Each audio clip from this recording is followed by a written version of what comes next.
ঢাকা শহরের ব্যস্ততম একটা রাস্তার মোড়। নিঝুমের চোখগুলো যেন আগুনের গোলা, প্রতিটি শিরা উপশিরা রাগে কাঁপছে। পাশ থেকে তার প্রেমিকের অসংলগ্ন কথা ভেসে আসছে। রাহুল তাচ্ছিলের হাসি হেসে বলে, কি হলো, এমন ভূত দেখার মতো করছিস কেন? নতুন কিছু দেখলি নাকি? নিঝুমের সামনে দাঁড়িয়ে আছে রাহুল। তার পাশে আঠার মতন ফেটে আছে তার নতুন প্রেমিকা লিজা, যার চোখে মুখে এক বিজয়ী হাসি। লিজার সাজ পোশাক বলে দিচ্ছে সে নিজের সৌন্দর্যে মগ্ন। নিঝুমের হাতে ধরা ফোনটা কাঁপছে, যেখানে কিছুক্ষণ আগেও রাহুলের সাথে লিজার ঘনিষ্ঠ ছবি দেখেছে। এমাত্রই সে রাহুলকে এখানে এ রাস্তার মোড়েই লিজার সাথে হাতে নাতে ধরেছে। নিঝুম ক্ষোভে ফেটে পড়ে, নতুন কিছু তার দেখবো কেন গলা রাহুল? কাঁপছে।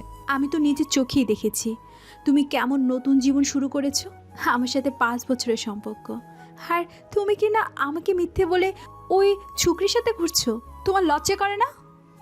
রাহুল নিস্পৃহ ভঙ্গিতে কাঁধে ঝাঁকায়, যেন নিঝুমের এই রাগ তার কাছে সম্পূর্ণ অর্থহীন। লিজা তখন রাহুলের হাত আরও শক্ত করে ধরে, যেন নিঝুমকে উস্কে দিচ্ছে। লজ্জার কি আছে? সম্পর্ক ছিল, শেষ হয়েছে, এইটা তো স্বাভাবিক। আর তোর কি আছে বলতো? তোর সাথে থাকলে মনে হয় আমি একটা রোবটের সাথে ঘুরছি। না কিস করতে দিস, না রুম শেয়ার করিস, আর না অন্য কিছু করতে দিস। আজকাল প্রেম ভালোবাসা কি এসব ছাড়া চলে বল? ছি রাহুল, ছি! তুমি এতটা নিচু আমি ভাবতেও পারিনি। 5টা বছর তুমি আমার সাথে ছিলে, এখন এসে বলছো এইসব? তার মানে তোমার নজর শুধু আমার শরীরের প্রতি ছিল? তুই এখনো সেই পুরনো সম্পর্কে আঁকড়ে ধরে বসে আছিস? এগিয়ে যা নিঝুম, জীবনে নতুন অধ্যায় শুরু কর। যেমন দেখ আমি করছি, লিজার সাথে যখন যা ইচ্ছা তাই করছি, আর আমরা দুজনে এটাতেই হ্যাপি। লিজা রাহুলের দিকে তাকিয়ে ফিক করে হেসে ওঠে। হ্যাঁ গো রাহুল, ওকে বোঝাও না কেন, ও কেন ড্রামা করছে এখনো? সব কিছুতে একটা এক্সপায়ারি ডেট থাকে, ভালোবাসারও আছে।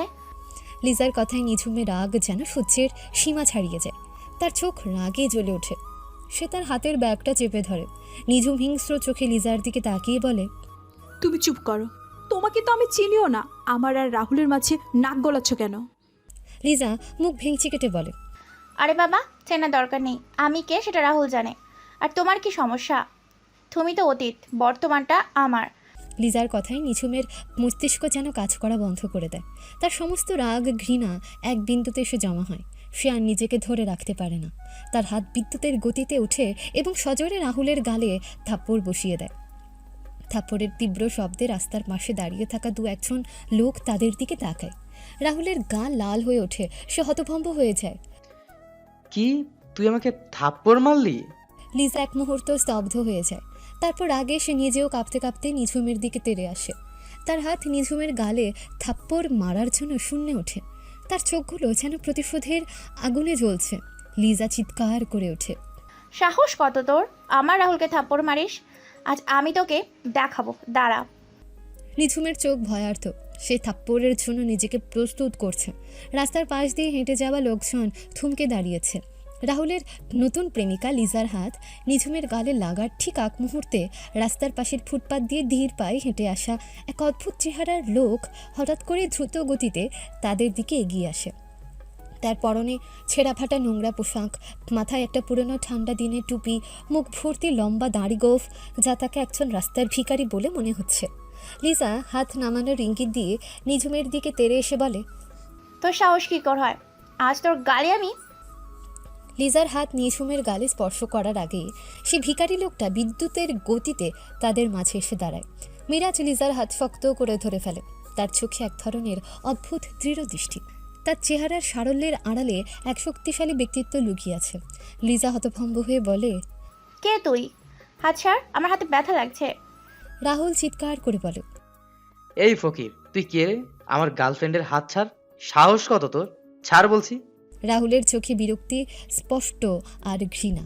তার মতে এই রাস্তার ভিখারি তার এবং লিজার ব্যক্তিগত ঝামেলায় কেন নাক গলাচ্ছে? মিরাজ শান্ত কিন্তু গভীর কণ্ঠে লিজার দিকে তাকিয়ে বলে, আরে বেটা, আমি কে সেটা একটু পর দর্শক বলবে। আগে বল তুই কে? এই মেয়েটার সাথে এমন করছিস কেন? ফকিরের বাচ্চা ফকির, আমার সাথে মজা করছিস? হ্যাঁ, তুই ঠিকই বলেছিস। আমি ফকির, রাস্তায় রাস্তায় ভিক্ষা করি, আর যাদের উপর অত্যাচার হয় তাদের পাশে থাকি। বিরোধী দলের সামনে দাঁড়ানোর সাহস যে রাখি, সেই হলাম আমি। এক কথায় বলা যায়, এই গল্পের আসল হিরো আমি। এবার বুঝেছিস বেটা? লিজা বলে ওঠে। এই পাগল, কি বলছিস এগুলা? মাথায় সমস্যা আছে নাকি? মাথার সমস্যা তো আমার না, আপনার। কারণ আপনি একজন মেয়ে হয়ে অন্য এক মেয়ের গায়ে হাত তুলতে গিয়েছেন। লজ্জা করে না? নিজের সম্মান নিজে না রাখলে কেউ রাখতে পারবে না। মিরাজের কথায় লিজা আর রাহুল দুজনই অবাক হয়েছে। তাদের মুখে এক ধরনের হতভম্ব ভাব ফুটে ওঠে। তারা এরকম একজন ভিখারির কাছ থেকে এমন কড়া কথা আশা করেনি। মিরাজের চোখে এক অদ্ভুত দৃঢ়তা দেখে তারা কিছুটা দমে যায়। লিজা কাঁদো কাঁদো হয়ে রাহুলের দিকে তাকিয়ে বলে, বেবি, দেখছো না এই ফকিরটা আমাকে কি বলছে? চলো লিজা, এই নোংরা মানুষের সাথে কথা বলার মানে হয় না। এদের থেকে দূরে থাকাই ভালো। চলো, এখানে আর এক মুহূর্তও না। রাহুল আর লিজা অপমানিত হয়ে দ্রুত রাস্তা ছেড়ে চলে যায়। পেছনে তাদের দিকে তাকিয়ে থাকা উৎসুক মানুষের ভিড়। নিঝুমের তার চোখগুলো তখনও মিরাজের দিকে নিবদ্ধ। তার চোখে অবিশ্বাসের ছাপ স্পষ্ট। তার গালে থাপ্পড় লাগেনি, কিন্তু তার হৃদয় যেন ছিন্ন ভিন্ন হয়ে গেছে।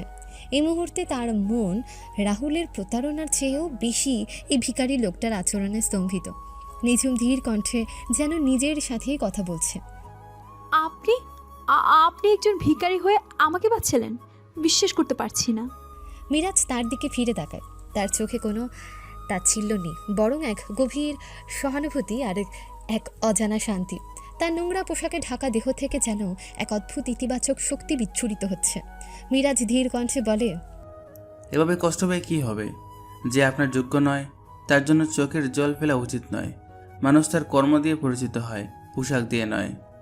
কিন্তু আপনি তো একজন একজন রাস্তার মানুষ। আপনার এত বড় কথা বলার সাহস হলো কোথা থেকে? আপনি কি আমাকে চিনতেন? মিরাজ হালকা হাসে। তার হাসিতে এক ধরনের পরিপক্কতা আছে যা তার চেহারার সাথে বেমানান। সে নিঝুমের দিকে কয়েক পা এগিয়ে আসে। মিরাজ নম্রভাবে বলে, মানুষের পোশাক তার পরিচয় দেয় না ম্যাডাম। আর কষ্ট পাওয়া মানুষকে সান্ত্বনা দিতে কোনো পদ পদবীর প্রয়োজন হয় না।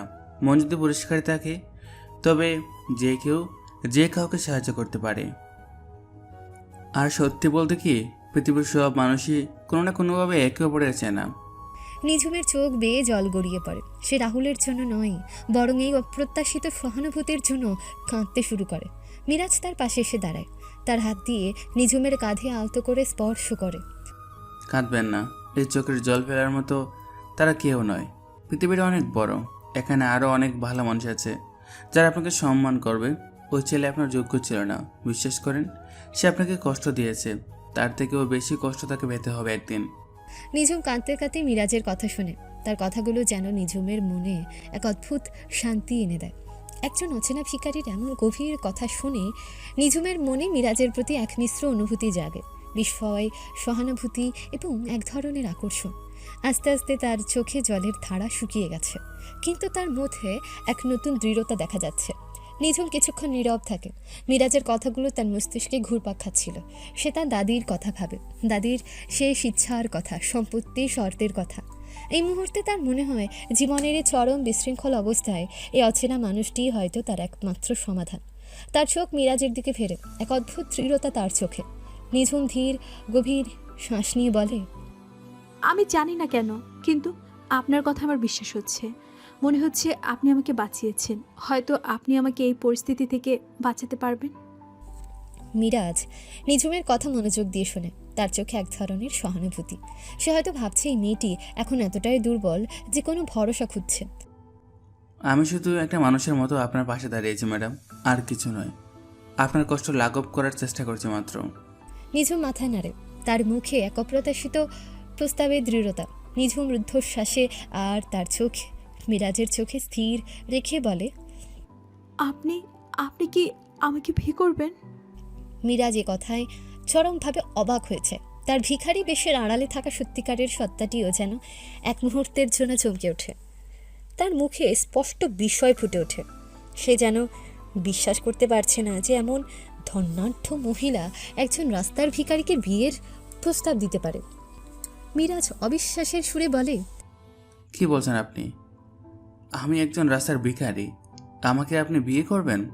আপনি আমার অবস্থা দেখছেন না? আমার গায়ে ছেঁড়া জামা, হাতে টাকা নেই, রাস্তায় ঘুমাই, আর আপনি? নিঝুম মিরাজের দিকে তাকিয়ে এক ম্লান হাসি হাসে, যা তার মানসিক চাপ এবং এই অপ্রত্যাশিত সিদ্ধান্তের ইঙ্গিত দেয়। হ্যাঁ, আমি সব দেখেছি, কিন্তু এই মুহূর্তে আপনি একমাত্র ভরসা। আপনার এই মানুষটাকে আমি বিশ্বাস করতে পারছি, আর আমার মনে হচ্ছে আপনি আমাকে সাহায্য করতে পারবেন। মিরাজের চোখে তখন অবিশ্বাসের রেশ। সে নিঝুমের দিকে তাকিয়ে আছে, যেন নিশ্চিত হতে চাইছে যে সে যা শুনেছে তা সত্যি। একজন ভিখারিকে এভাবে বিয়ের প্রস্তাব দেওয়া, এটা তার কাছে অভাবনীয়। সে নিঝুমের চোখের দিকে তাকিয়ে বোঝার চেষ্টা করছে এই প্রস্তাবের পেছনে তার কী উদ্দেশ্য। ম্যাডাম, আপনি কি সত্যি বলছেন? আমার মতো একজন মানুষকে আপনি বিয়ে করতে চাইছেন? এটা কি ধরনের একটা? নিঝুম শান্তভাবে মিরাজের চোখের দিকে তাকায়। তার চোখে কোনো ঠাট্টা বা তাচ্ছিল্য নেই, বরং এক ধরনের গভীর অস্থিরতা এবং দৃঢ়তা।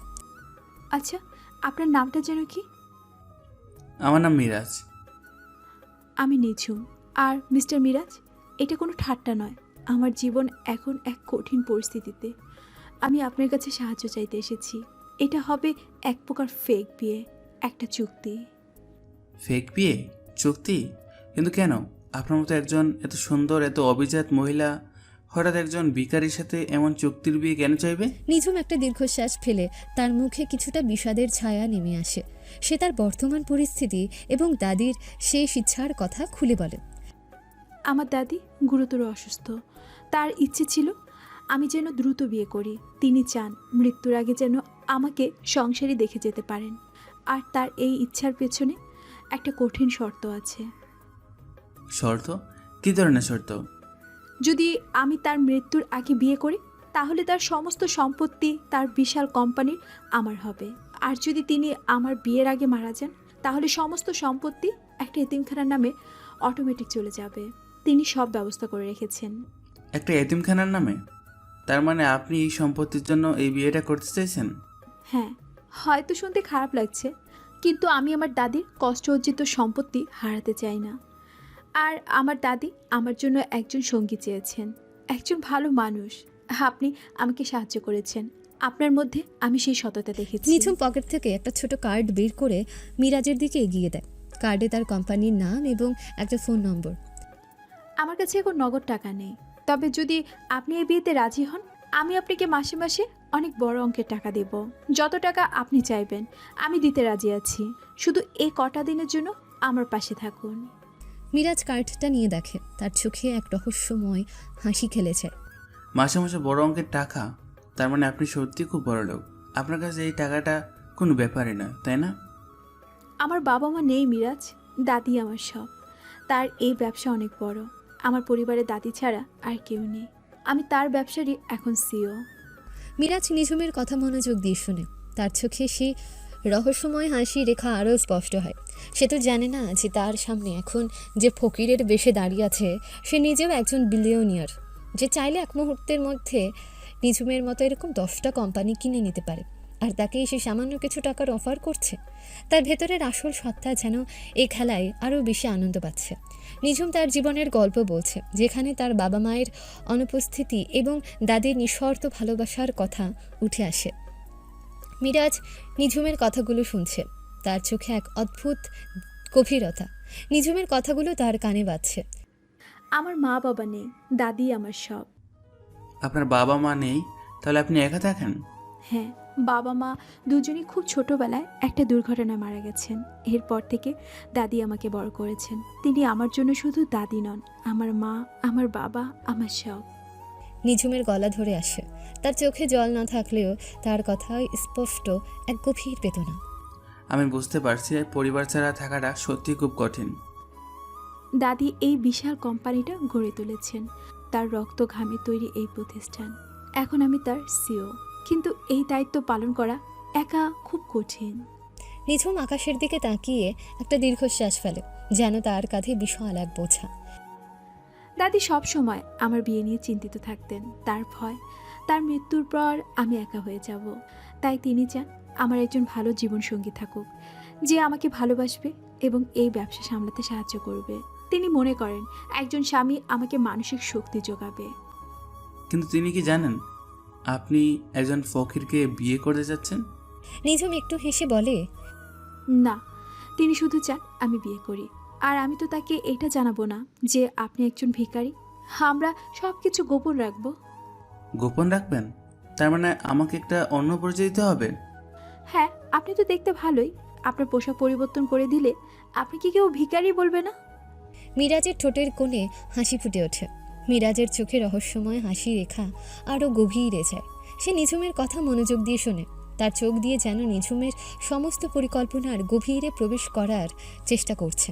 মিরাজ এমন একটা সুযোগ খুঁজছিল যা তার নিজস্ব প্রতিশোধের পরিকল্পনাকে আরও শক্তিশালী করতে সাহায্য করবে। নিঝুমের এই প্রস্তাব তার জন্য এক অসাধারণ সুযোগ এনে দিয়েছে। মিরাজ কিছুক্ষণ নীরব থাকে, যেন নিঝুমের প্রস্তাবের ভালো মন্দ দিকগুলো ওজন করে দেখছে। তার মুখে এক গভীর চিন্তার ছাপ। নিঝুম তার দিকে তাকিয়ে অধীর আগ্রহে অপেক্ষা করছে। মিরাজ ধীর কণ্ঠে বলে, আমি আপনার প্রস্তাব গ্রহণ করছি নিঝুম। আমি আপনার সাথে এই চুক্তির বিয়েতে রাজি। নিঝুম আচমকা মিরাজকে জড়িয়ে ধরে। মুখে হাসি ফুটে ওঠে। সত্যি বলছেন? আপনি রাজি? হ্যাঁ রাজি, তবে আমারও কিছু শর্ত থাকবে। বলুন, কি শর্ত? আমাকে আপনার এই ফেক বিয়ের সব শর্ত পরিষ্কারভাবে বুঝিয়ে দিতে হবে। আর আমি আপনার এই নাটকে পুরোপুরি মানিয়ে নিতে পারবো কিনা সেটা দেখতে হবে। অবশ্যই আমি আপনাকে সব বুঝিয়ে দেব। আপনার কোনো চিন্তা করতে হবে না। আমরা কালই কাজী অফিসে যাব। নিঝুমের এমন বাচ্চামো মিরাজের অনেক ভালো লাগে। তার চোখ নিঝুমের দিকে থাকলেও তার মন যেন অনেক দূরে, প্রতিশোধের ঝোঁকে বাঁধা। মিরাজ এই সুযোগটাকে তার নিজের প্রতিশোধের যাত্রায় একটা মূল্যবান হাতিয়ার হিসেবে দেখছে। নিঝুমের এই বিশাল কোম্পানি এবং তার প্রভাব মিরাজের গোপন তদন্তের জন্য সহায়ক হতে পারে। সে নিশ্চিত এই চুক্তির বিয়ে তার আসল উদ্দেশ্য পূরণে সাহায্য করবে। মিরাজ মনে মনে বলে, এই দুনিয়ায় কেউ কারোর জন্য কিছু করে না, শুধু নিজের স্বার্থ দেখে। আমিও তাই করব। নিঝুম হয়তো আমাকে তার সমস্যার সমাধান হিসেবে দেখেছে, কিন্তু আমি এই সমস্যার মধ্যে দিয়েই আমার পথের কাঁটা সরাবো। আমি জানি নিঝুম অনেক সমস্যা আছে। সময় হলে আমি বলে দেব যে আই অ্যাম এ বিলিয়নিয়ার। তার ঠোঁটের কোণে একটা অদৃশ্য হাসি খেলে যায়, যা তার ভিখারি চেহারার সাথে বেমানান। সে যেন মনে মনে বলে, খুব ভালো নিঝুম, তোমার দাদি তো তোমাকে সম্পত্তির লোভ দেখিয়েছেন, কিন্তু তুমি জানো না এই চুক্তি তোমার জীবনকে নতুন দিকে নিয়ে যাবে, আর আমার জীবনকেও। তারা দুজনে ধীর পায়ে হাঁটছে। সূর্যাস্তের আলো তাদের উপর পড়ছে। তাদের ছায়া দীর্ঘ থেকে দীর্ঘতর হচ্ছে। আচ্ছা, তাহলে এখন আসি। কাল দেখা হচ্ছে। তোমার ডকুমেন্টস রেডি রেখো। বাই। ওকে নিঝুম, তুমি বাসায় যাও, গিয়ে রেস্ট করো। আর ওই ছেলের কথা এখন একদম মাথায় আনবে না, ওকে? ঠিক আছে। আর শোনো, বলো। তুমি আপনি থেকে তুমি করে বলছো, ভালো লাগলো। আমিও তুমি করে ডাকবো। আমাদের মধ্যে এটা যেন সব সময় থাকে। এটাও নাটকের একটা অংশ, খুব জরুরি, মনে থাকে যেন। ঠিক আছে, এই নাটকে চলবে। এবার তাহলে আসি, বাই। নিঝুমের কাছ থেকে বিদায় নিয়ে মিরাজ ওখান থেকে চলে আসে এবং রাস্তায় হাঁটতে থাকে। তার ভিখারি বেশের আড়ালে তার আত্মবিশ্বাসী পদচারণা লক্ষ্য করা যায়। তার চলাফেরায় কোনো ইতস্তত ভাব নেই, বরং এক ধরনের উদ্দেশ্যমূলক গতি। সে হাঁটছে যেন কোনো নির্দিষ্ট লক্ষ্যের দিকে এগিয়ে চলছে। তার ছেঁড়া পোশাকে ঢাকা দেহ, কিন্তু তার পদক্ষেপগুলো যেন একজন শক্তিশালী রাজার মতো, যিনি তার রাজত্বের দিকে ফিরে যাচ্ছেন। রাস্তার কোলাহলে যানবাহনের শব্দ তার কানে আসছে না। তার মন যেন অন্য কোথাও নিমগ্ন। মিরাজ মনে মনে হাসে। তার মুখে এক চতুর হাসি। এই হাসি তার ভিখারি চেহারার সাথে অদ্ভুতভাবে মানানসই নয়। সে যেন মনে মনে তার সমস্ত পরিকল্পনাকে সফল হতে দেখছে। ফেক বিয়ে সম্পত্তির জন্য? আহা নিঝুম, তুমি জানো না তুমি কাকে নিয়ে খেলা নেমেছ। তুমি ভাবছো তুমি আমাকে ব্যবহার করছো, কিন্তু তুমি আসলে আমাকে একটা সুযোগ দিচ্ছ, একটি বিলিয়নিয়ারের ছদ্মবেশ আরও নিখুঁত করার সুযোগ। আর প্রতিশোধের আগুন তো জ্বলছে। সে তার ছেঁড়া টুপিটা একটু ঠিক করে নেয়, যেন তার পরিচয়কে আরও ভালোভাবে লুকিয়ে রাখতে চাইছে। হঠাৎ করে রাস্তার এক বাঁকে একটা কালো রঙের বিলাসবহুল গাড়ি এসে তার পথ আটকায়। গাড়ি থেকে 6 জন সুঠামদেহী লোক নেমে আসে। তাদের পরনে কালো স্যুট, মুখে কোনো অভিব্যক্তি নেই, চোখে সানগ্লাস। তাদের দেখে মনে হচ্ছে তারা কোনো অভিজাত নিরাপত্তা রক্ষী। প্রথম লোক, যিনি এই টিমের ক্যাপ্টেন, গম্ভীর কণ্ঠে বলেন, বস, আপনার মা আপনার সাথে কথা বলার জন্য অস্থির হয়ে উঠেছেন। তিনি খুবই চিন্তিত। মিরাজ মুহূর্তের জন্য চমকে ওঠে। তার মুখে এক ধরনের সতর্কতা ফুটে ওঠে। তার ভিখারি বেশের আড়ালে আসল পরিচয় যেন ফাঁস হয়ে যাবার উপক্রম। সে লোকগুলোর দিকে তীক্ষ্ণ দৃষ্টিতে তাকায়। এখানে কেন? রাস্তাঘাটে এভাবে হঠাৎ চলে আসে কি ঠিক হচ্ছে? তোমরা জানো না যে আমি এখন একটা বিশেষ মিশনে আছি? দ্বিতীয় লোকটা মিরাজের দিকে একটা স্যাটেলাইট ফোন বাড়িয়ে দেয়। ফোনটা অত্যাধুনিক এবং সুরক্ষিত, যা সাধারণ মানুষের কাছে থাকে না। স্যার, ম্যাডাম কিছুতেই শান্ত হচ্ছেন না। তিনি আপনার সাথে এখনই কথা বলতে চান। উনি খুবই চিন্তিত। মিরাজ একটু ইতস্তত করে ফোনটা হাতে নেয়। তার মুখে বিরক্তি রেখা ফুটে ওঠে, কিন্তু তার চোখে মায়ের প্রতি ভালোবাসার টান স্পষ্ট। সে জানে তার মা কতটা অস্থির হতে পারেন। মিরাজ ফোন কানে নিয়ে বলে, হ্যালো মা, আসসালামু আলাইকুম। ওয়ালাইকুম সালাম ওয়া রাহমাতুল্লাহ। বাবা মিরাজ, সোনা আমার, তুই কেমন আছিস? আমি তোকে ফোন করে পাচ্ছিলাম না। আমি এই অস্থিরতা আর সহ্য করতে পারছি না। মায়ের কণ্ঠস্বরে মিরাজ কিছুটা নরম হয়ে যায়। সে লোকগুলোর দিকে একবার তাকিয়ে দেখে। তারা তাদের চোখ চারপাশে ঘোরাচ্ছে, যেন কেউ তাদের অনুসরণ করছে কিনা তা দেখছে। মা শান্ত হও, আমি ভালো আছি। আমি একটা জরুরি কাজ করছি, তাই হয়তো ফোন ধরতে পারিনি। তুমি এত অস্থির হচ্ছ কেন? ভালো আছিস বলছিস? তুই ফকিরের বেশি রাস্তায় রাস্তায় ঘুরছিস, আর আমি ভালো থাকবো? আমার বুক ফেটে যাচ্ছে মিরাজ। তোর বাবাও তো এভাবেই। না, আমি তোকেও আর হারাতে চাই না বাবা। তুই ফিরে আইসো না, এসব বাদ দে। যা হওয়ার তো হয়েই গেছে। তোর বাবার পরে আমি তোকেও হারাতে চাই না বাবা। মায়ের কণ্ঠস্বর কাঁদছে। মীরা জানে তার মা এখনো বাবার মৃত্যুর শোক কাটিয়ে উঠতে পারেনি। বাবার স্মৃতি তাকে এখনো তাড়া করে বেড়ায়।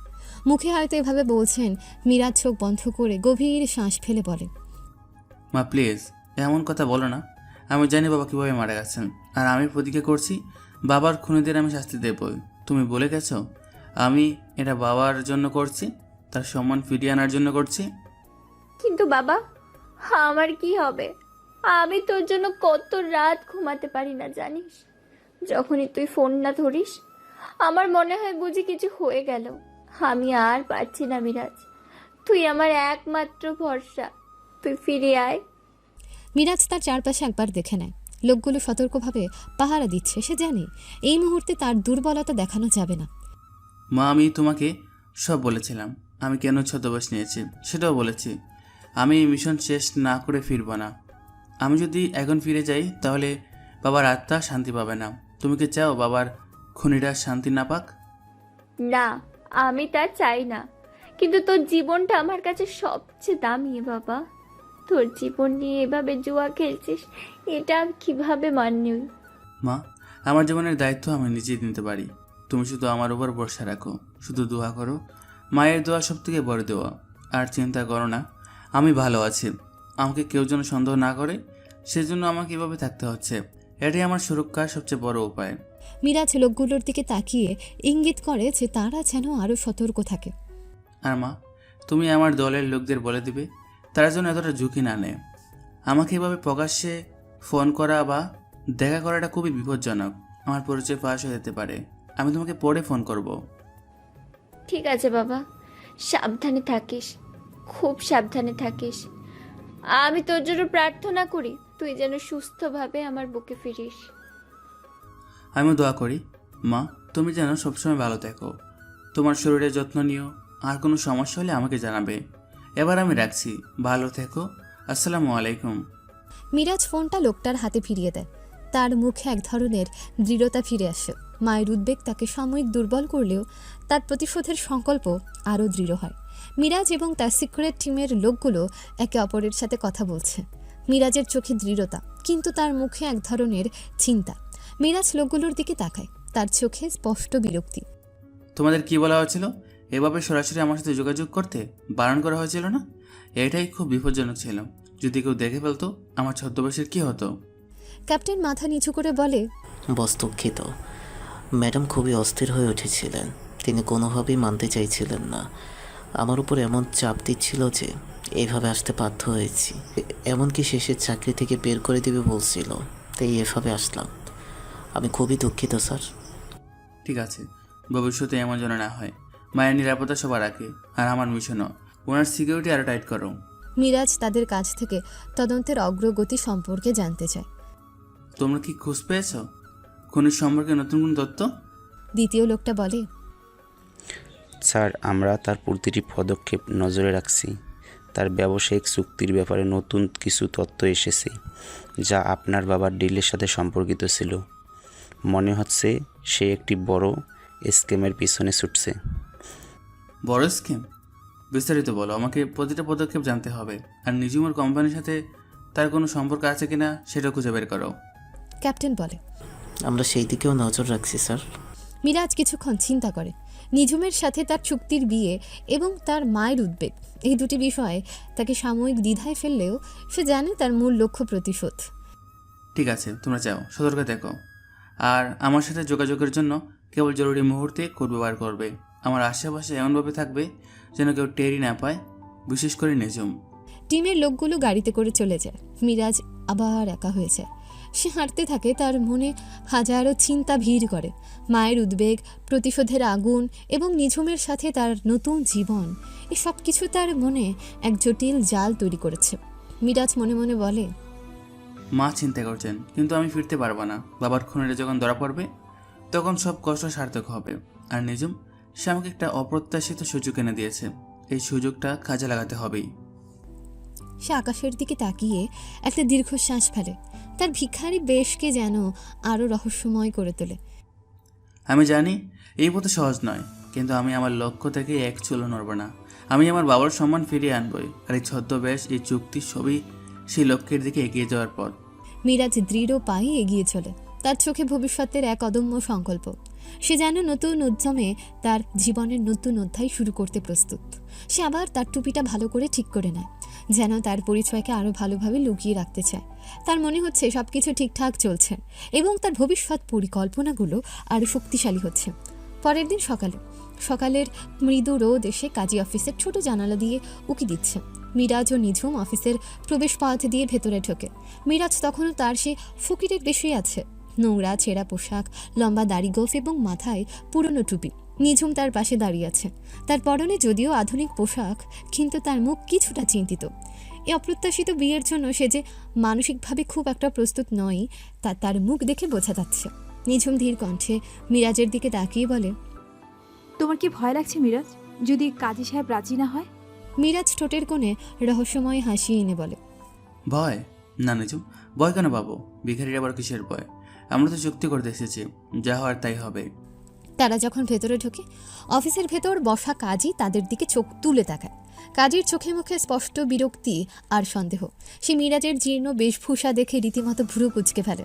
কাজী একটু তাচ্ছিল্যের স্বরে মিরাজের দিকে তাকিয়ে বলে, কি চান আপনারা? এখানে কেন এসেছেন? নিঝুম এগিয়ে গিয়ে কাজীর দিকে তাকায়। তার চোখে দৃঢ়তা ফুটিয়ে তোলার চেষ্টা করছে সে। আসসালামু আলাইকুম কাজী সাহেব, আমরা বিয়ে করতে এসেছি। কাজীর চোখ মুহূর্তেই বড় বড় হয়ে যায়। সে মিরাজকে আরও একবার আপাতমস্তক দেখে নেয়, তারপর নিঝুমের দিকে তাকায়। নিঝুমের চেহারায় আভিজাত্য স্পষ্ট, তার পোশাকও দামি।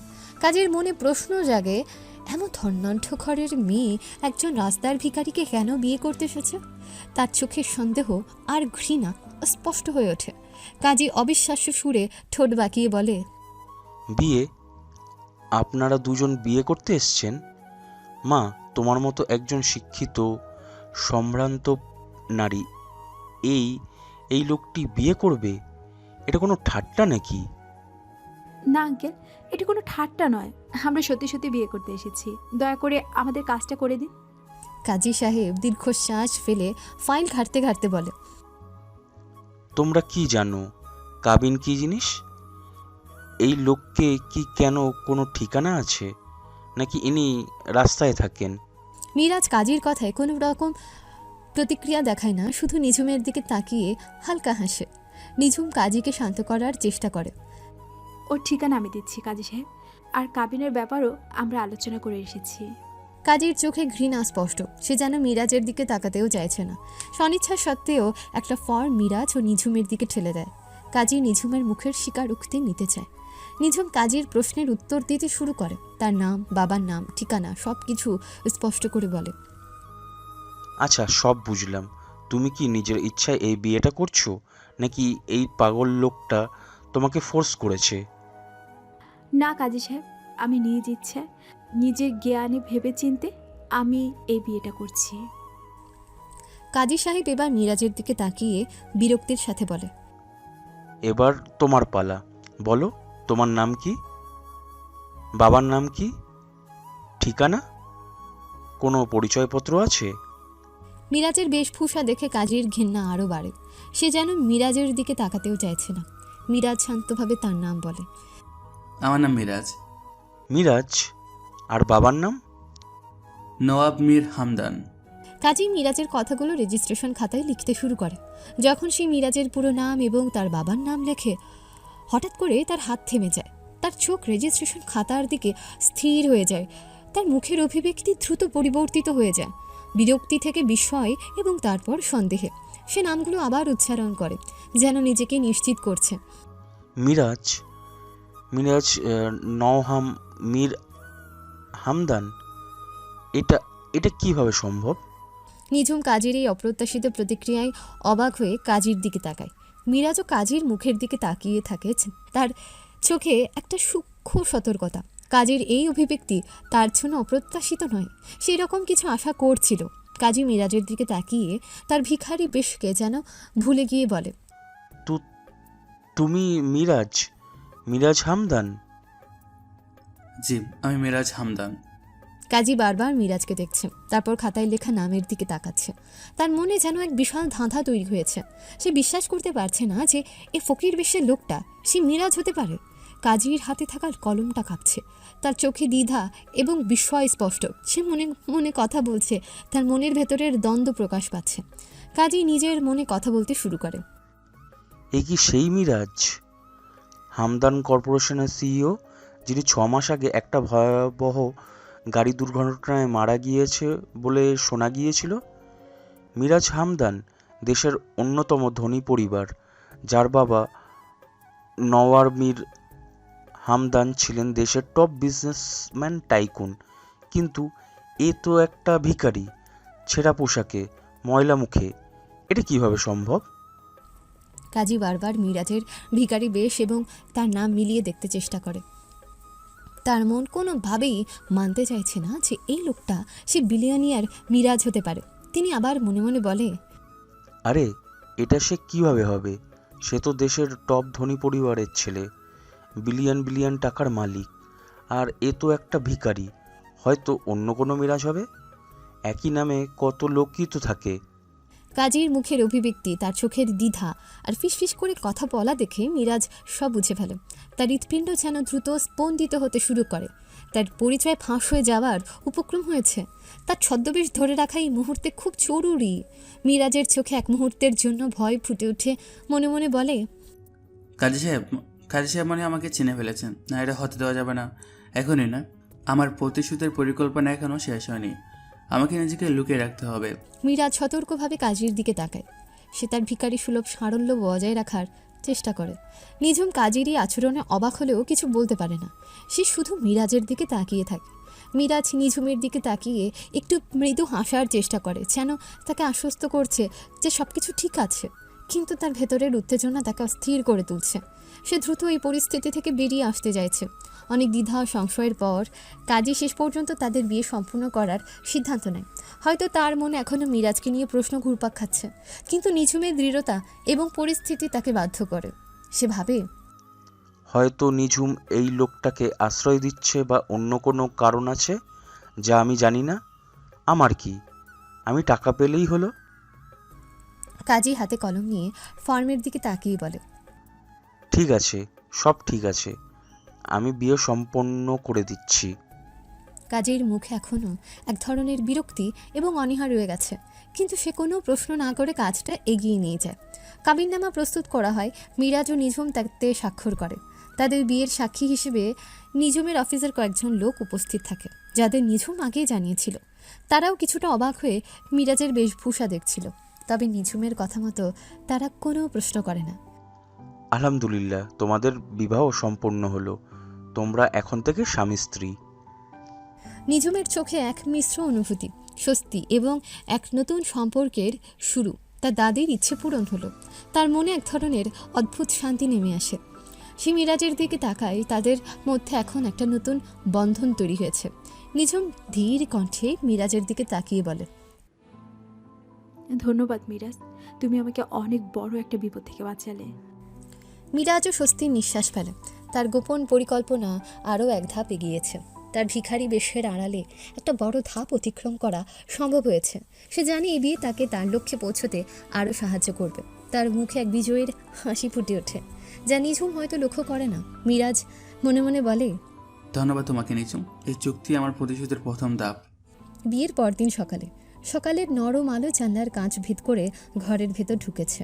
নিঝুমের বিলাসবহুল বাড়ির বাথরুম বা ড্রেসিং রুম, চারপাশে আধুনিক স্যানিটারি ফিটিংস, বিশাল আয়না এবং ডিজাইনার পোশাকের সমাহার। নিঝুমের হাতে ফোন, সে হাসি মুখে কথা বলছে তার দাদির সাথে, তার চোখে আনন্দের ঝলক। মিরাজ বাথরুমের দরজায় হেলান দিয়ে নিঝুমকে দেখছে, তার মুখে এক রহস্যময় হাসি। দাদি সে সময় শহরের বাইরে এক রিট্রিটে ছিল, তাই তিনি জানতে পারেননি মিরাজের ভিখারি বেশের কথা। হ্যাঁ দাদি, তোমার নিঝুম বিয়ে করে ফেলেছে, তোমার ইচ্ছে পূরণ করেছে। তুমি খুশি তো এবার? দাদি শুনে তো খুশিতে আত্মহারা। বিয়ে করেছিস? আলহামদুলিল্লাহ, আমি কত খুশি হয়েছি তুই বুঝবি না। আমার আর কোনো চিন্তা নেই। ছেলেটি কেমন, কোথায়, আমি কখন দেখতে পাবো? নিঝুম মিরাজের দিকে তাকিয়ে মিষ্টি হেসে বলে, ছেলেটি খুব ভালো দাদি। তুমি কালকে ফিরছো তো? কালকেই দেখা করিয়ে দেব। এখন রেখে দেই কেমন? হ্যাঁ হ্যাঁ, তুই যা, আমি তোর জন্য দোয়া করছি, জানিস না? ফোন রেখে নিঝুম মিরাজের দিকে ফেরে, তার চোখে এক নতুন ঝলল। দাদি খুব খুশি হয়েছেন, এখন তোমার এই বেশটা বদলাতে হবে। মিরাজকে বাথরুমের সামনে দাঁড় করিয়ে নিঝুম নিজে তার দাড়ি গোঁফ কাটার সরঞ্জাম এগিয়ে দেয়। মিরাজ মৃদু হাসে। চুক্তিটা কি ভুলে গেলে মিরাজ? তোমার নতুন জীবন শুরু হচ্ছে। এই ভিখারি বেশে থাকলে তো দাদি এক্ষুনি জ্ঞান হারাবেন। ভুলে জানি ম্যাডাম, চুক্তির প্রতি আমি বরাবরই শ্রদ্ধাশীল, তবে এই লুকটা আমার জন্য একটা সুরক্ষা ছিল। এটা ছেড়ে দিতে কেমন যেন লাগছে। সুরক্ষা? কিসের সুরক্ষা? এই বেশে থাকলে তো কেউ তোমাকে দেখতেই চাইতো না। এই নাও রেজার, শুরু করো। মিরাজ আয়নার সামনে দাঁড়ায়, নিঝুম তার পাশে দাঁড়িয়ে থাকে, তার চোখে এক ধরনের মুগ্ধতা। মিরাজ লম্বা দাড়ি গোঁফ কমানো শুরু করে, তবে সে গলার নিচের দাড়িগুলো কাটতে একটু অসুবিধা হচ্ছিল। দেখি, আমাকে দাও, আমি কেটে দিচ্ছি। এই না না, তুমি পারবে না, আমি নিজেই করে নেব। আরে দূর, দাও তো। যদি কেটেছে রক্ত বের হবে তো। কাটবে না, আমি খেয়াল রাখবো। না দরকার নেই, আমি নিজে পারবো। কেন, ভয় হচ্ছে নাকি? মিরাজ তোতলাতে তোতলাতে বলল। ভয় কেন লাগবে? নিঝুম হেসে বলে, ভয় পাচ্ছ? আবার বিশ্বাসও করতে পারছো না, কারণ যদি আমি পুরো গলাটা কেটে ফেলি? আর তেমন কিছু না।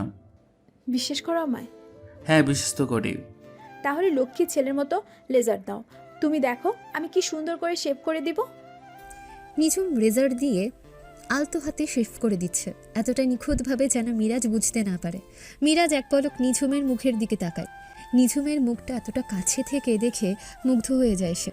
নিঝুমের ঠোঁট হালকা কাঁপছে, মাঝে নিঝুম ফু দিচ্ছে মিরাজের গলার নিচে। মিরাজ যেন অন্য জগতে বিরাজ করছে। সে এক মুহূর্তের জন্য অন্য জগতে চলে গিয়েছিল। হুট করে মনে পড়ে এটা নাটকীয় বিয়ে। এভাবেই নিঝুম পুরো মুখ শেভ করে দেয়, নোংরা ছেঁড়া পোশাক ফেলে দেওয়া হয়। প্রতিটি স্তর পরিবর্তনের সাথে সাথেই মিরাজের ভেতরের আসল রূপটি বেরিয়ে আসতে থাকে। তার সুগঠিত মুখমণ্ডল, ধারালো চোয়াল এবং উজ্জ্বল চোখগুলো স্পষ্ট হতে থাকে।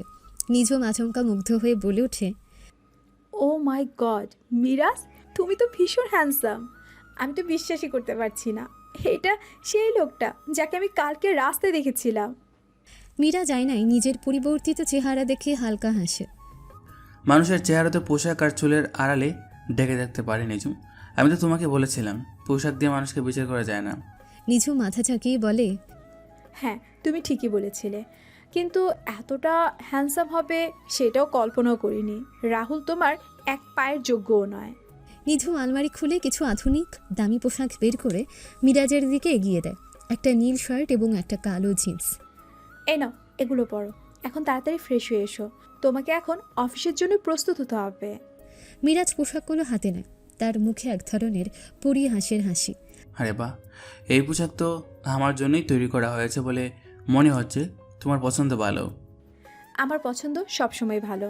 তুমি এখন একজন সম্পূর্ণ নতুন মানুষ। তোমার এই নতুন রূপ দেখে দাদিও অবাক হবেন। মিরাজ ফ্রেশ হয়ে নতুন পোশাক পরে।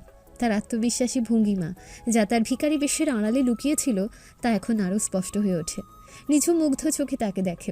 তাদের মধ্যে এক নতুন ধরনের টান তৈরি হয়। নিঝুম মিরাজের কাছে এসে তার শার্টের কলার ঠিক করে দিতে গিয়ে বলে, বিশ্বাস করো মিরাজ, আমার জীবনে এমন একটা দিন আসবে ভাবিনি। তুমি আমার কাছে একজন অপ্রত্যাশিত ত্রাণকর্তা। মিরাজ নিঝুমের চোখের দিকে তাকিয়ে তার হাতে আলতো করে স্পর্শ করে। মানুষের জীবন কখন কোন দিকে মোড় নেয় তা কেউই বলতে পারে না। হয়তো এটা ছিল আমাদের নিয়তি। বেশিক্ষণ আর এইভাবে রইল না, কারণ তারা দুজনেই জানে বেশিক্ষণ এভাবে থাকলে অন্য কিছু ঘটে যেতে পারে। চলো, বের হতে হবে, এখন লেট হয়ে যাচ্ছে।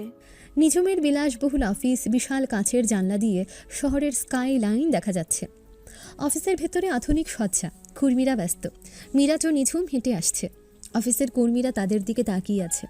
নিঝুম মিরাজকে সাথে নিয়ে তার অফিসে প্রবেশ করে। মিরাজ এখন একজন সুদর্শন যুবকের বেশে, যদিও সে এখনও নর্মাল পোশাক পরে আছে। সে যেন নিঝুমের একজন ব্যক্তিগত সহকারী। অফিসের কর্মীরা মিরাজকে দেখে কিছুটা অবাক হয়। তারা ফিসফিস করে কথা বলতে শুরু করে। এই নতুন সুদর্শন লোকটাকে তা নিয়ে তাদের মধ্যে কৌতূহল জাগে। নিঝুম কর্মীদের দিকে তাকিয়ে হাসে। Good morning everyone. উনি আমার স্বামী মিরাজ। কর্মীরা নিজেদের মধ্যে একবার তাকায়। তাদের চোখে স্পষ্ট বিস্ময়। নিঝুমের বিয়ে নিয়ে তাদের মধ্যে কৌতূহল ছিল, কিন্তু তারা এরকম একজন হ্যান্ডসাম ছেলেকে আশা করেনি। অফিসের একটা মেয়ে স্টাফ তার সাথে স্টাফকে আস্তে করে বলে, এটা কে? নিঝুম ম্যামের স্বামী? কালকে বিয়ে হয়েছে নাকি? সাথের জন্য আস্তে করে বলে, আমি তো কোনো খবর শুনিনি। দেখতে তো দারুণ, কোনো সেলিব্রিটি নাকি? মীরা সবার দিকে তাকিয়ে হালকা হাসে। তার চোখে মুখে এক ধরনের বুদ্ধিমত্তা খেলা করে, যা তার আপাত শান্ত চেহারার আড়ালে লুকিয়ে থাকে।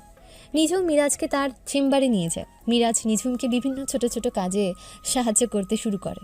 সে ফাইল গুছিয়ে রাখে, মিটিংয়ের জন্য কাগজপত্র প্রস্তুত করে, এমনকি নিঝুমের কফিতে চিনির পরিমাণ ঠিক আছে কি না সেটাও দেখে।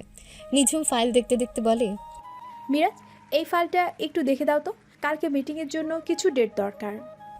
বলে মিরাজ ফাইলটা হাতে নিয়ে দ্রুত চোখ বুলিয়ে নেয়। কোন ডেটা দরকার? প্রজেক্ট এর ইনভেস্টমেন্ট রিপোর্ট নাকি প্রজেক্ট বি এর মার্কেট অ্যানালাইসিস? নিঝুম আশ্চর্য হয়ে বলে, তুমি এত দ্রুত বুঝলে কি করে? তুমি তো শুধু ফাইলের নাম দেখেছো। মিরাজ হালকা হেসে বলে, আমার একটা অভ্যাস আছে নিঝুম, নাম দেখলে ভেতরের বিষয়বস্তু সম্পর্কে একটা ধারণা হয়ে যায়। মিরাজের এই তীক্ষ্ণ বুদ্ধিমত্তা নিঝুমকে অবাক করে। সে ভাবতেও পারেনি যে মিরাজ এত দ্রুত অফিসের কাজ বুঝতে পারবে। একটা গুরুত্বপূর্ণ মিটিংয়ে মিরাজ নিঝুমের পাশে বসে থাকে। নিঝুমের টিমের সদস্যরা কিছু গুরুত্বপূর্ণ বিষয়ে আলোচনা করছে, যেখানে তারা একটা সমস্যার সমাধান খুঁজে পাচ্ছে না। এক টিম মেম্বার বলে, ম্যাম, এই প্রজেক্টের বাজেট নিয়ে একটা সমস্যা হচ্ছে, খরচটা অনেক বেড়ে যাচ্ছে। মিরাজ হঠাৎ করে বলে উঠল, আচ্ছা, আপনারা কি সাপ্লাই চেইন ম্যানেজমেন্টে কোনো পরিবর্তন এনেছেন? আমার মনে হচ্ছে সেখানে খরচটা বেশি হচ্ছে। নিঝুম আবার অবাক হয়ে মিরাজের দিকে তাকায়। তুমি এটা কি করে বুঝলে? সাধারণ জ্ঞান নিঝুম, ব্যবসার ক্ষেত্রে অনেক সময় ছোট ছোট খরচগুলো চোখ এড়িয়ে যায়। আপনারা যদি সাপ্লাই চেইনটা একবার খতিয়ে দেখতেন, হয়তো সমাধান পেয়ে যাবেন।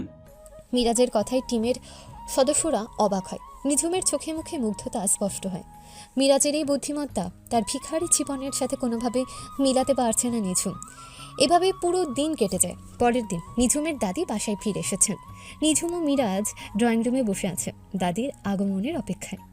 নিঝুম কিছুটা চিন্তিত মিরাজকে কেমন লাগবে দাদির তা নিয়ে। মিরাজ অবশ্য শান্ত, তার মুখে সে রহস্যময় হাসি। কিছুক্ষণ পর দাদি আসলেন। তার মুখে ক্লান্তি থাকলেও নাতির বিয়ে হয়েছে জেনে তার চোখে আনন্দ ঝিকমিক করছে।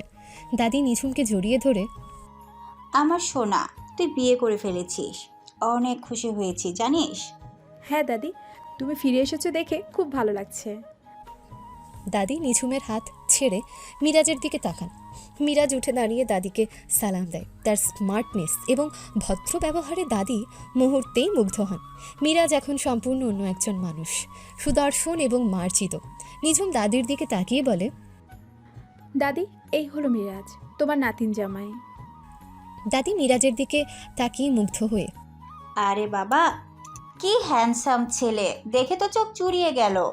এসো, আমার পাশে বসো। তুমি তো দেখছি আমার নিঝুমের জন্য একদম ঠিকঠাক আছো। আসসালামু আলাইকুম দাদি, কেমন আছেন আপনি? দাদি হাসি মুখে জবাব দেন, ওয়ালাইকুম আসসালাম। আমি তোমাকে দেখে আরো ভালো হয়ে গেলাম। তুমি তো খুব ভদ্র আর বিনয়ী দেখছি। নিজুম খুব ভালো পছন্দ করেছে। দাদি মিরাজকে তার পাশে বসতে বলেন। তাদের মধ্যে খুব সুন্দর একটা কথোপকথন শুরু হয়। মিরাজ তার আসল বুদ্ধিমত্তা এবং ব্যক্তিত্ব দিয়ে দাদিকে মুগ্ধ করে তোলে। তুমি কি করো মিরাজ? আমার নিজুমকে কিভাবে সামলাবে? আমি নিজমকে সামলানোর চেষ্টা করবো দাদি, আর আমি এখন ওর পাশে আছি, ওকে অফিসের কাজেও সাহায্য করি। বাহ, এটা তো খুব ভালো কথা। নিজুম এখন একজন সহকারী খুব দরকার। আমার বড় চিন্তা ছিল ওর ভবিষ্যৎ নিয়ে, এখন আমি চিন্তিত। দাদি মিরাজের সাথে বিভিন্ন পারিবারিক বিষয় নিয়ে কথা বলেন। মিরাজ তার প্রতিটি প্রশ্নের উত্তর বুদ্ধিদীপ্তভাবে দেয়, যা দাদিকে আরও খুশি করে তোলে। আমি তো ভাবতেই পারিনি নিজুম এত তাড়াতাড়ি বিয়ে করবে। আমাকে যখন ফোন করে বলল, আমি তো খুশিতে আত্মহারা। মনে হচ্ছে যেন আমি আবার নতুন জীবন পেলাম। আপনার আশীর্বাদে সব সম্ভব হয়েছে দাদি, আমরা আপনার সেবা করার জন্য সবসময় প্রস্তুত। মিরাজের কথায় দাদি আরও মুগ্ধ হন। নিঝুম মিরাজের দিকে তাকিয়ে হাসে, তার চোখে কৃতজ্ঞতা। মিরাজের এই রূপান্তর এবং তার স্মার্টনেস সত্যিই তাকে অবাক করেছে। এভাবে তারা আরও অনেক গল্প করে। ডিনারের পর নিঝুম বলে, আচ্ছা দাদি, আমরা এখন ঘুমাবো। তুমিও অনেক জার্নি করে এসেছো, রেস্ট নাও। আচ্ছা ঠিক আছে। তারপর তারা সেখান থেকে চলে আসলো নিজেদের রুমে। নিঝুম ও মিরাজ লিভিং রুমে বসে গল্প করছে। তাদের মধ্যে এখন হালকা রোমান্টিক খুনসুটি শুরু হয়েছে। চুক্তির বিয়ে হলেও তারা এখন একে অপরের সাথে স্বচ্ছন্দ বোধ করছে। নিঝুম হাসতে হাসতে বলে, তুমি তো দাদিকে একদম মুগ্ধ করে দিয়েছো। এমন স্মার্ট, ভদ্র আর ভিখারি ছেলে আমার জামাই হবে, আমি তো কল্পনাই করিনি। আমি কি আর এমন স্মার্ট ছিলাম নিজুম? তোমার জন্যই তো সব। তুমি তো আমাকে ফকির থেকে হ্যান্ডসাম জামাই বানিয়ে দিয়েছো। আহ, বেশি নাটক করো না। আমি তো তোমার আসল রূপ দেখতেই পাইনি, এখন দেখছি। তুমি কি আমাকে এখনো বেকারি বলবে নাকি? আমি তো এখনো তোমার শর্তাধীন স্বামী। আমার শর্তাধীন। শোনো, আমি এখন তোমার বউ, আর আমি যা বলবো তাই শুনতে হবে। কথা বলতে বলতে নিঝুম মাঝে মাঝে মিরাজের কিছু অদ্ভুত আচরণ লক্ষ্য করে, যা একজন সাধারণ বা ভিখারি মানুষের পক্ষে সম্ভব নয়।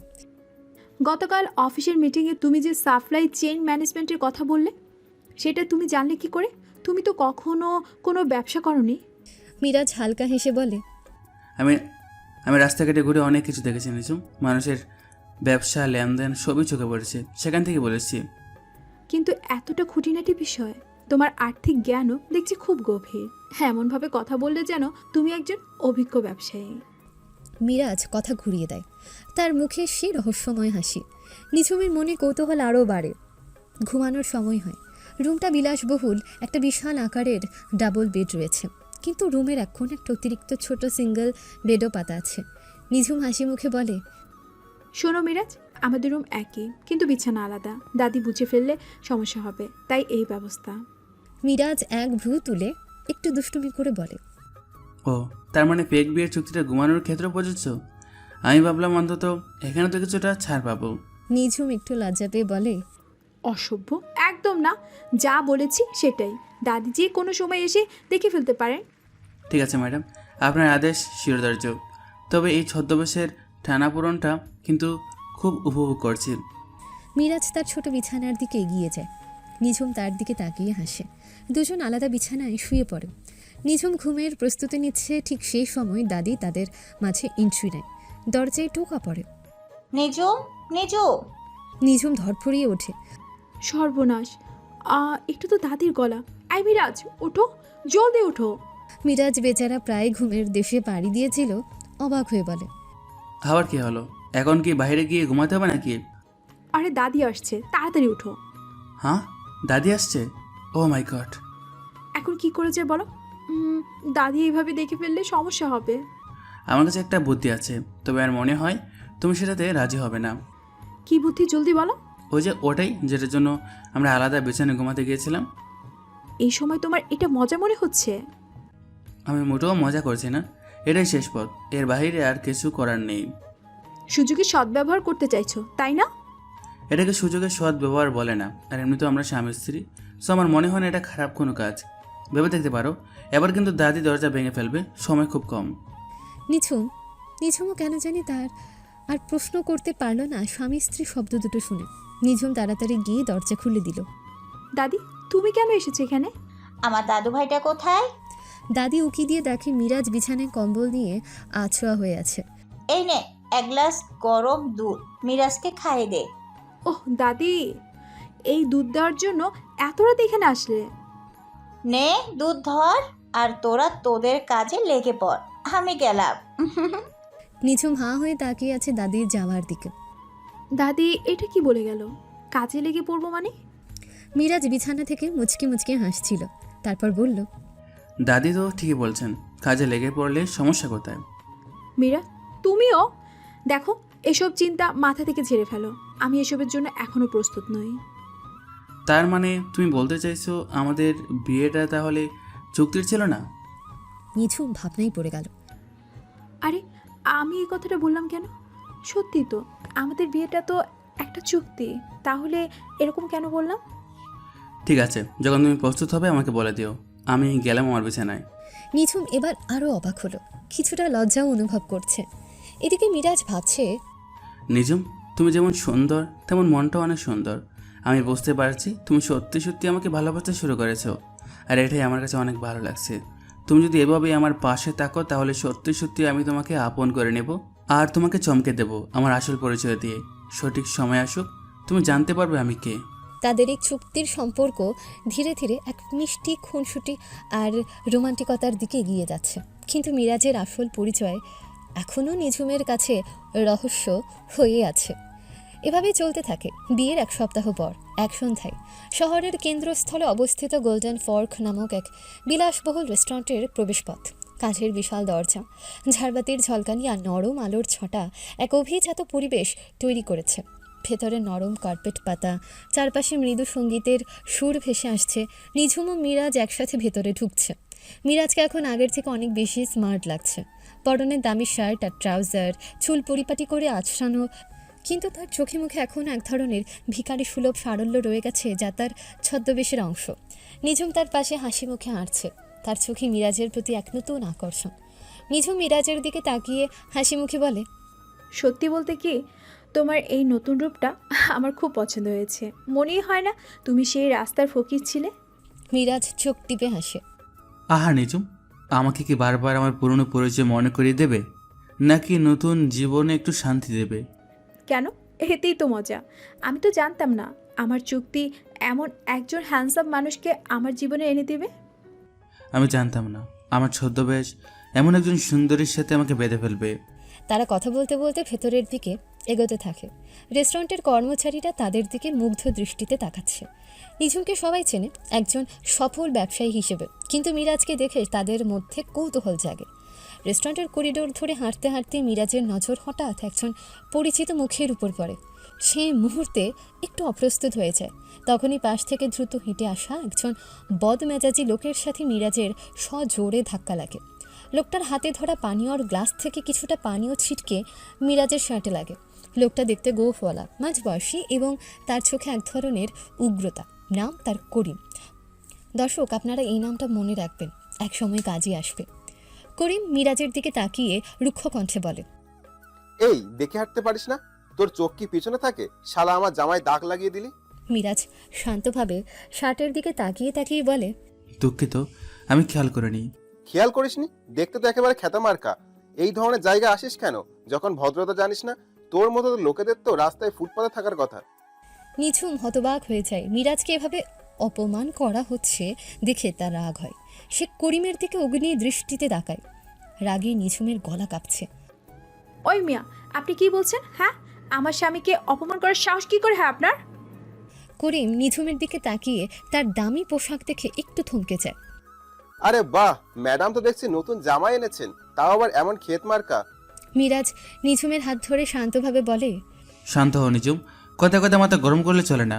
উনি হয়তো আমাকে চিনতে পারছেন না। চিনবো না? তোর মতো লোককে কে না চেনে রে? যা ভাগ এখান থেকে, নোংরা কোথাকার। করিমের শেষ কথাটি যেন মিরাজের প্রতি চরম অপমান।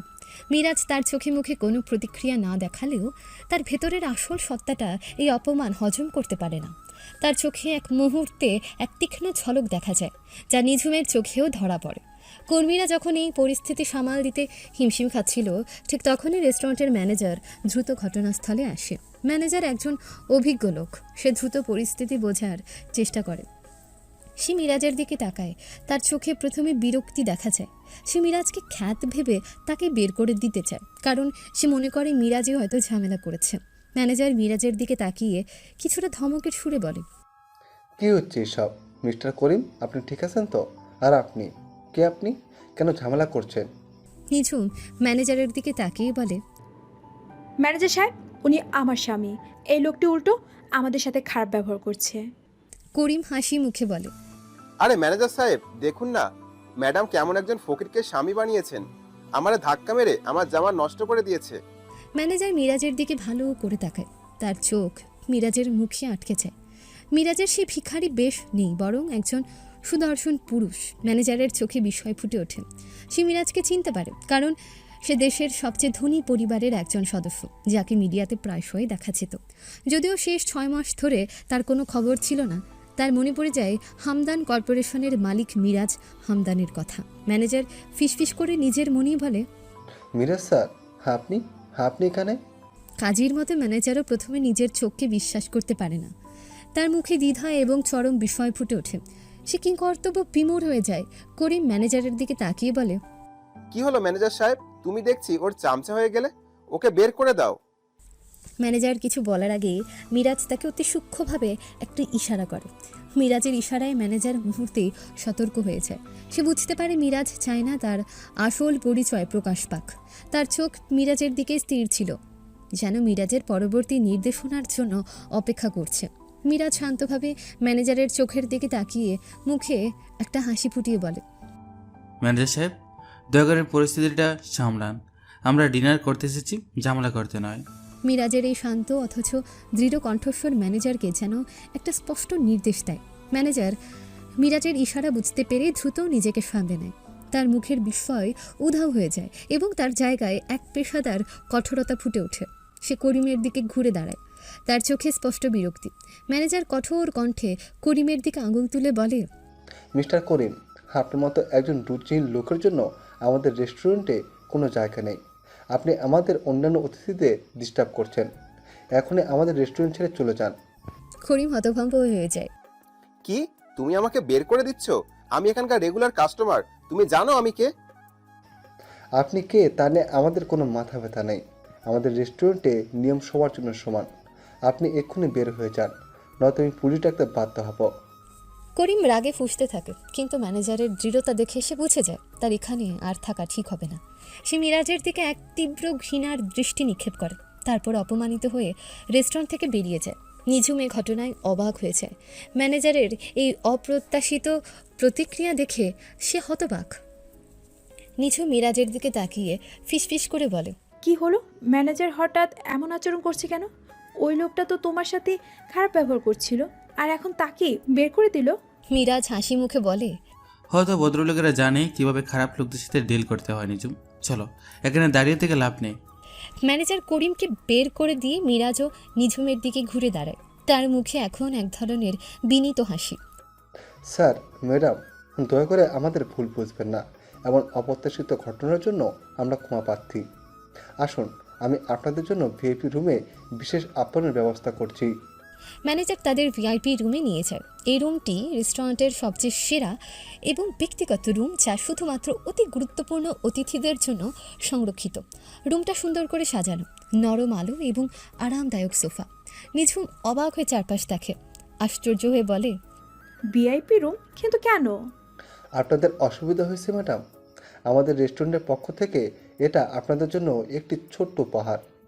ম্যানেজার তাদের জন্য সেরা জুস এবং কিছু বিশেষ অ্যাপিটাইজার নিয়ে আসে। তার আচরণে স্পষ্ট বোঝা যায় সে মিরাজকে খুব উচ্চপদস্থ একজন ব্যক্তি হিসেবে সম্মান করছে, যা নিঝুমের কাছে রহস্যময় মনে হয়। সে বুঝতে পারছে না কেন একজন সাধারণ ব্যক্তিকে এমন বিশেষ আপ্যায়ন করা হচ্ছে। তার চোখে মুখে প্রশ্ন, কি ব্যাপার মিরাজ? আমি কিছুই বুঝতে পারছি না। ম্যানেজার কেন তোমাকে এত খাতির করছে, আর ওই লোকটাকে এমন অপমান করে বের করে দিল কেন? তুমি কি তাকে চিনো? মিরাজ হাসি মুখে হাতে ওয়াইনের গ্লাস ঘুরিয়ে বলে, কেন, খারাপ লাগছে বুঝি? একটু সম্মান পেতে বুঝি ভালো লাগছে না? ফাজলামো করো না, আম সিরিয়াস। তুমি তো কোনো ব্যবসায়ী নও, কোনো ভিআইপিও নও, তাহলে কেন এমন করছে? ম্যানেজার তখন তাদের টেবিলের কাছে আসে খাবার পরিবেশনের জন্য। নিঝুম ম্যানেজারের দিকে প্রশ্ন ছুড়ে দেয়। ম্যানেজার স্যার, আপনি কেন আমাদের এত বিশেষ আপ্যায়ন করছেন? আর ওই লোকটাকে কেন বের করে দিলেন? মিরাজকে কি আপনি চিনেন? ম্যানেজার এক মুহূর্তের জন্য মিরাজের দিকে তাকায়। মিরাজ তাকে চোখ দিয়ে ইঙ্গিত করে যেন সে সত্যিটা না বলে। ম্যানেজার মিরাজের ইশারা বুঝতে পারে এবং দ্রুত কথা ঘুরিয়ে দেয়। ম্যাডাম, আসলে ওই লোকটার ব্যবহার খুবই খারাপ ছিল। আমাদের রেস্টুরেন্টে এ ধরনের আচরণ বরদাস্ত করা হয় না। আর আপনাদের মতো সম্মানিত অতিথিদের যদি কোনো অসুবিধা হয় তবে আমাদের সম্মান নষ্ট হয়। তাই ওই লোকটার বাজে ব্যবহারে ক্ষতিপূরণ হিসেবে আমাদের এই বিশেষ আপ্যায়ন দেওয়া হয়েছে। শুধু এই জন্য? এটা তো খুব বেশি খাতির হয়ে যাচ্ছে। না ম্যাডাম, এটা আমাদের নীতি। অতিথিদের সন্তুষ্টি আমাদের প্রধান লক্ষ্য। আশা করি আপনাদের ডিনার ভালো লাগবে। ম্যানেজার মৃদু হেসে চলে যায়। নিঝুম তার দিকে হাঁ করে তাকিয়ে থাকে, কিন্তু তার মনে সন্দেহ থেকেই যায়। সে মিরাজের দিকে সন্দেহের দৃষ্টিতে তাকায়। মিরাজের দিকে তাকিয়ে ভ্রু কুচকে বলে, ম্যানেজার তো কথা ঘুরিয়ে দিল, কিন্তু আমি নিশ্চিত এর পেছনে অন্য কোনো কারণ আছে। তুমি আমাকে কিছু লুকাচ্ছ মিরাজ। এটা কি তোমার কোনো কৌশল? মিরাজ শান্তভাবে হাসি মুখে বলে, কৌশল? কি বলছো তুমি? আমি কি এতই দূর তো মনে হয় তোমার কাছে? হয়তো ম্যানেজার ভদ্রলোক আসলে খুব ভালো মানুষ। তোমার মতো সুন্দরী মহিলাকে পাশে দেখে হয়তো তার খাতির বেড়ে গেছে। ফাজলামো করো না। তুমি জানো আমি কিসের কথা বলছি? তোমার এই রহস্যময় আচরণ আমাকে আরও কৌতূহলী করে তুলেছে। তুমি কে মিরাজ? সত্যি করে বলো। মিরাজ শুধু হাসে। নিঝুমের প্রশ্নের কোনো সরাসরি উত্তর দেয় না। তার হাসিটা যেন আরও রহস্যময় হয়ে ওঠে, যা নিঝুমের মনে আরও গভীর কৌতূহল সৃষ্টি করে। আমি কে মানে? আমি মিরাজ নিঝুম, তোমার ফেক হাজব্যান্ড। তুমি কি ভুলে গেলে? ফেক শব্দটা শুনে নিঝুমের মন খারাপ হয়ে যায়। কেন সেটা সে নিজেও জানে না। মনে মনে ভাবে, তাহলে কি আমি মিরাজকে সত্যি সত্যি ভালোবেসে ফেলেছি নাকি? না না নিঝু, তুই এটা করতে পারিস না। এটা শুধুই একটা শর্ত, আর সময় হলে তুই ডিভোর্স দিবি ওকে। ভাবনা চিন্তার মাঝে কেটে গেল আরও কয়েকটা দিন। নিঝুমের বিলাসবহুল বাড়ির বাগান। সন্ধ্যা নেমেছে। বাগানে নরম আলোর লণ্ঠন জ্বলছে, যা এক রোমান্টিক আবেশ তৈরি করেছে। ফুলের মিষ্টি গন্ধ বাতাসে মিশে আছে। আকাশ জুড়ে কমলা আর গোলাপি রঙের ছটা। নিঝুম ও মিরাজ পাশাপাশি বসে আছে একটা বেঞ্চে। তাদের মধ্যকার দূরত্ব ধীরে ধীরে কমছে।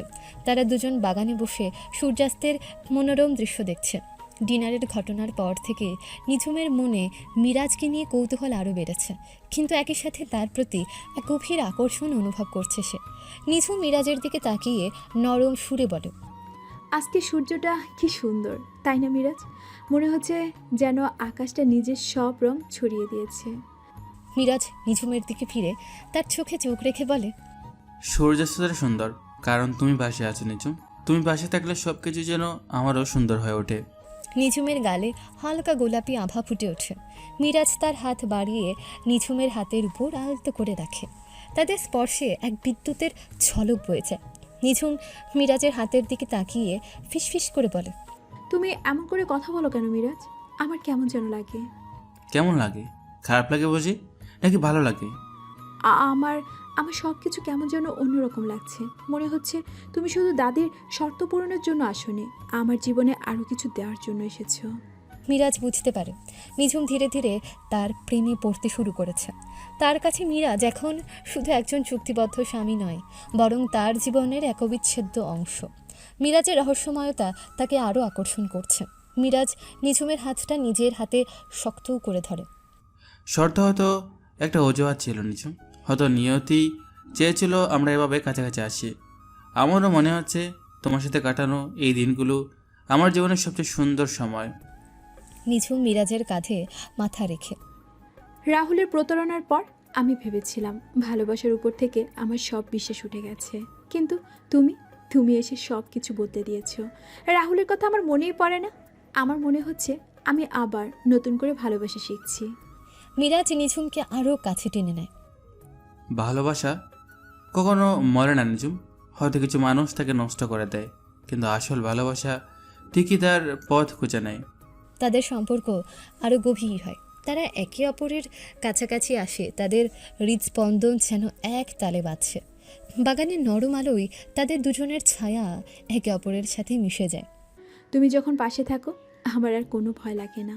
মনে হয় তুমি থাকলে আমি সব বিপদ মোকাবেলা করতে পারবো। আমি সবসময় তোমার পাশে থাকবো নিঝুম, যত বিপদই আসুক না কেন। জানো, আমি ছোটবেলা থেকে একা একা থাকতাম। বাবা মা চলে যাওয়ার পর আমি খুব একা হয়ে গিয়েছিলাম। তখন দাদি নিজের অফিস রেখে আমাকে সময় দিত, আমার সাথে খেলা করতো, গান শোনাতো। আমি যখন মা বাবার কথা ভেবে কান্না করতাম তখন দাদি আমাকে জোকস শোনাতো। দাদি আমার সব কিছু মিরাজ। আমি অনেক ভালোবাসি দাদিকে, আর বাবা মাকে খুব মিস করি।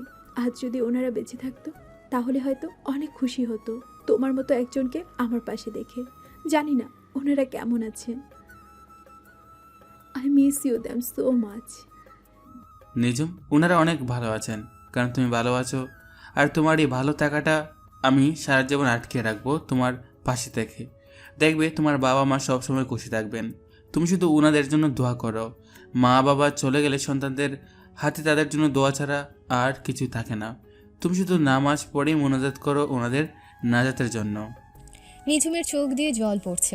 মিরাজ আলতো করে চোখের জল মুছে দিয়ে বলল, তুমি এভাবে খাদলে ওনারা কষ্ট পাবেন নিঝুম। তারা আরও অনেকটা সময় পার করলো বসে থেকে। দিন যেতে থাকে, তারা আরও কাছাকাছি আসতে শুরু করে। একদিন নিঝুমের কোম্পানিতে একটা বিশাল আর্থিক ক্ষতির সমস্যা দেখা দিয়েছে।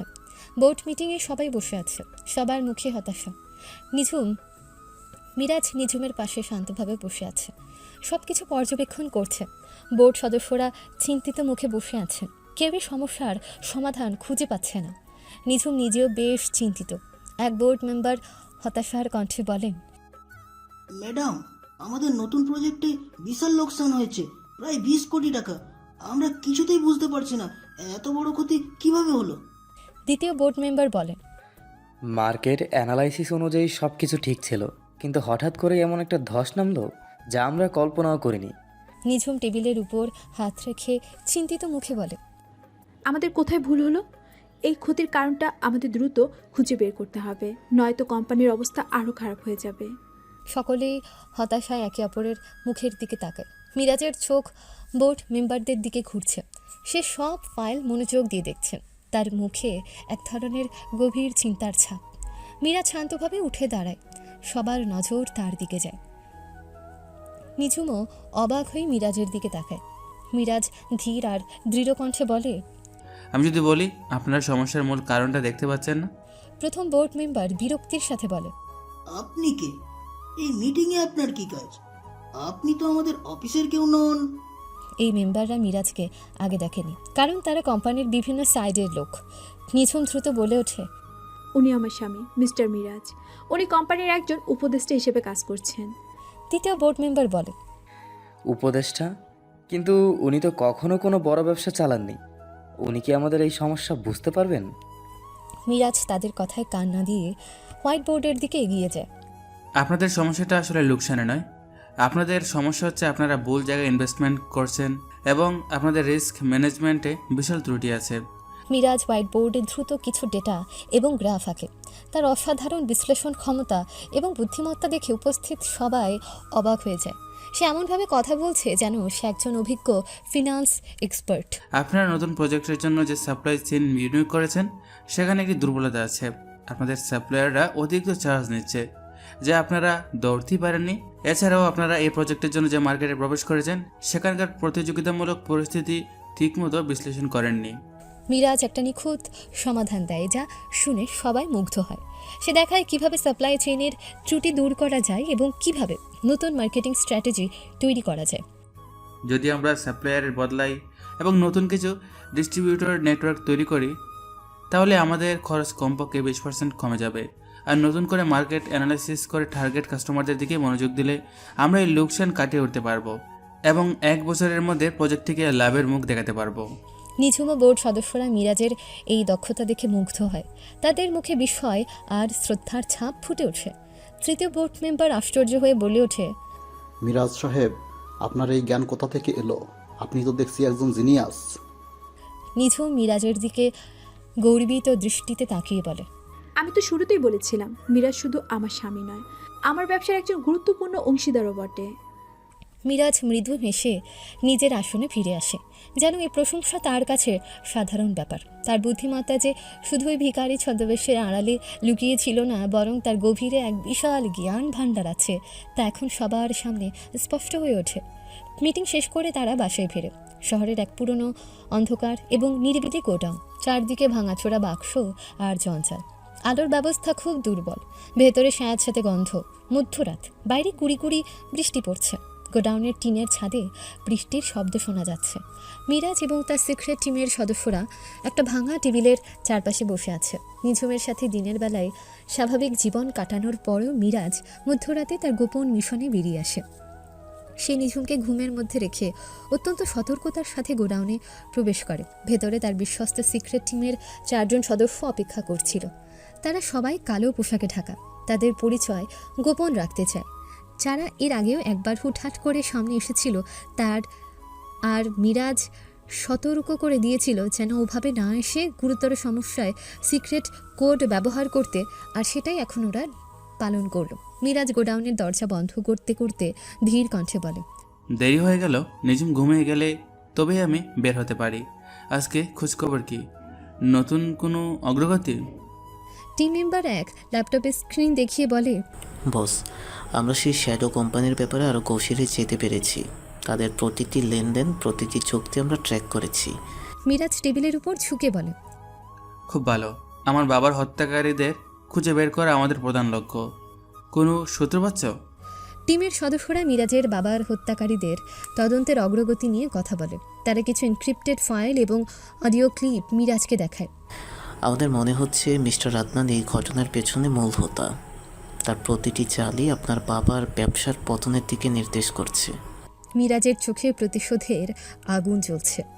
আদনান, আমি জানতাম এই সাপটা একদিন মাথা তুলবেই। সে আমার বাবার সব কিছু কেড়ে নিতে চেয়েছিল। আমার বাবার মৃত্যুর পেছনে তার হাত আছে। টিম মেম্বার 3 বলে, আমরা তার কিছু গোপন বৈঠক এবং ফোন কল রেকর্ড করেছি, সেখানে তার কিছু সহযোগিতা জড়িত আছে। আমাকে সব ইনফরমেশন দাও, আমি কোনো প্রমাণ ছাড়তে চাই না। আমি তাদের একে একে খুঁজে বের করব যারা আমার বাবাকে আমার থেকে কেড়ে নিয়েছে। টিম মেম্বার 1 বলে, বস, আপনার ছদ্মবেশ এখনো নিরাপদ আছে তো? নিজুম ম্যাম কি কোনো কিছু সন্দেহ করেছেন? এখনো না। সে মনে করছে আমি একজন সাধারণ মানুষ যাকে সে চুক্তির মাধ্যমে বিয়ে করেছে। তবে মাঝে মাঝে আমার কিছু কথায় সে কৌতূহলী হয়ে ওঠে। আমাকে আরও সতর্ক থাকতে হবে। অবশ্যই বস, আপনাকে আরও সতর্ক থাকতে হবে। ঠিক আছে, আমি এখন যাই। আর এই সব বিষয়গুলো তদন্ত করে আমাকে ফাইনাল খবর দাও। গোপন বৈঠক শেষে মিরাজ নিঝুমের বাড়িতে ফিরে আসে। নিঝুম গভীর ঘুমে আচ্ছন্ন। মিরাজ নিঃশব্দে তার রুমে প্রবেশ করে। সে নিজের বিছানায় না শুয়ে একটা ছোট ট্রাভেল ব্যাগ থেকে তার গোপন ডায়েরি এবং একটা ছোট ল্যাপটপ বের করে। এই জিনিসগুলো সে তার ভিখারি বেশের সময় থেকে নিজের কাছে লুকিয়ে রেখেছে। দিনের বেলায় সে নিঝুমের চুক্তিবদ্ধ স্বামী, একজন সাধারণ মানুষ, কিন্তু রাতের গভীরে সে একজন প্রতিশোধ পরায়ণ পুত্র যে তার বাবার অসমাপ্ত কাজ শেষ করতে প্রতিজ্ঞাবদ্ধ। মিরাজ ল্যাপটপটা খুলে স্ক্রিনে তার বাবার পুরনো ছবি ভেসে ওঠে। মিরাজ তার বাবার ছবিটির দিকে তাকিয়ে থাকে। তার চোখে জল চিকচিক করে ওঠে। প্রতিটি ছবির সাথে তার বাবার প্রতি ভালোবাসা এবং শ্রদ্ধা জড়িত। মিরাজ ফিসফিস করে, প্রায় নিজের অজান্তেই বলে, বাবা, তুমি কেন আমাকে একা ফেলে চলে গেলে? আমাকে তো তোমার কাজ শেষ করতে হবে। আমি তোমাকে কথা দিলাম, যারা তোমাকে কেড়ে নিয়েছে আমি তাদের শেষ করবই, আর সেটা খুব তাড়াতাড়ি। সে ডায়েরিটা খুলে ডায়েরির পাতায় তার বাবার সাথে কাটানো শৈশবের দিনগুলোর স্মৃতি, তাদের ব্যবসার শুরুর দিনগুলোর কথা এবং বাবার স্বপ্নগুলো লেখা আছে। মিরাজ প্রতিটি পাতায় চোখ বোলায়। তার মনে বাবার প্রতি তার অগাধ ভালোবাসা জেগে ওঠে।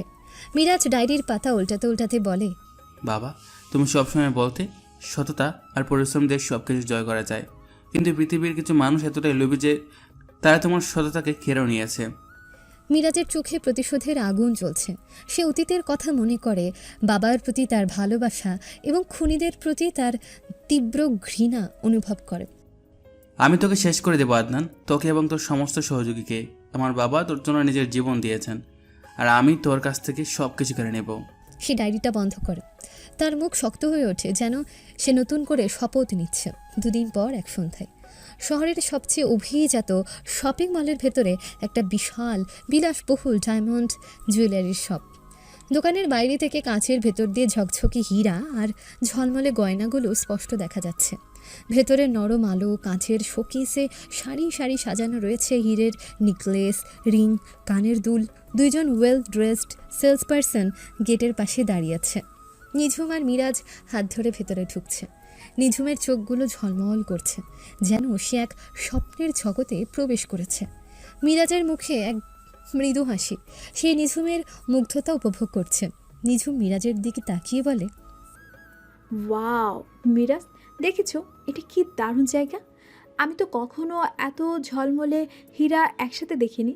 কি সুন্দর সব গহনা, মনে হচ্ছে যেন তারাদের একটা টুকরো এখানে চলে এসেছে। তোমার চোখ জলমল করছে নিঝুম। তোমার চোখ দেখে মনে হচ্ছে যেন তুমি তোমার পছন্দের খেলনার দোকানে এসেছো। নিঝুম মিরাজের কাঁধে আলতো ধাক্কা মেরে বলে, ফাজলামো করো না তো, এটা কোনো খেলনার দোকান নয়, এটা একটা স্বপ্নপুরী। মেয়েরা এমন ঝলমলে জিনিস দেখলে এমনিতেই মুগ্ধ হয়ে যায়। তারা ধীরে ধীরে শপের ভেতরে ঢোকে। শপের কর্মচারীরা তাদের দিকে বিনয়ের সাথে এগিয়ে আসে। নিঝুম একটা ডিসপ্লে কাউন্টারের দিকে এগিয়ে যায়, যেখানে বিভিন্ন ডিজাইনের হীরের রিং সাজানো আছে। এক সেলসপারসন বিনয়ের সাথে বলে, madam, sir, welcome to our shop. আপনাদের কিভাবে সাহায্য করতে পারি?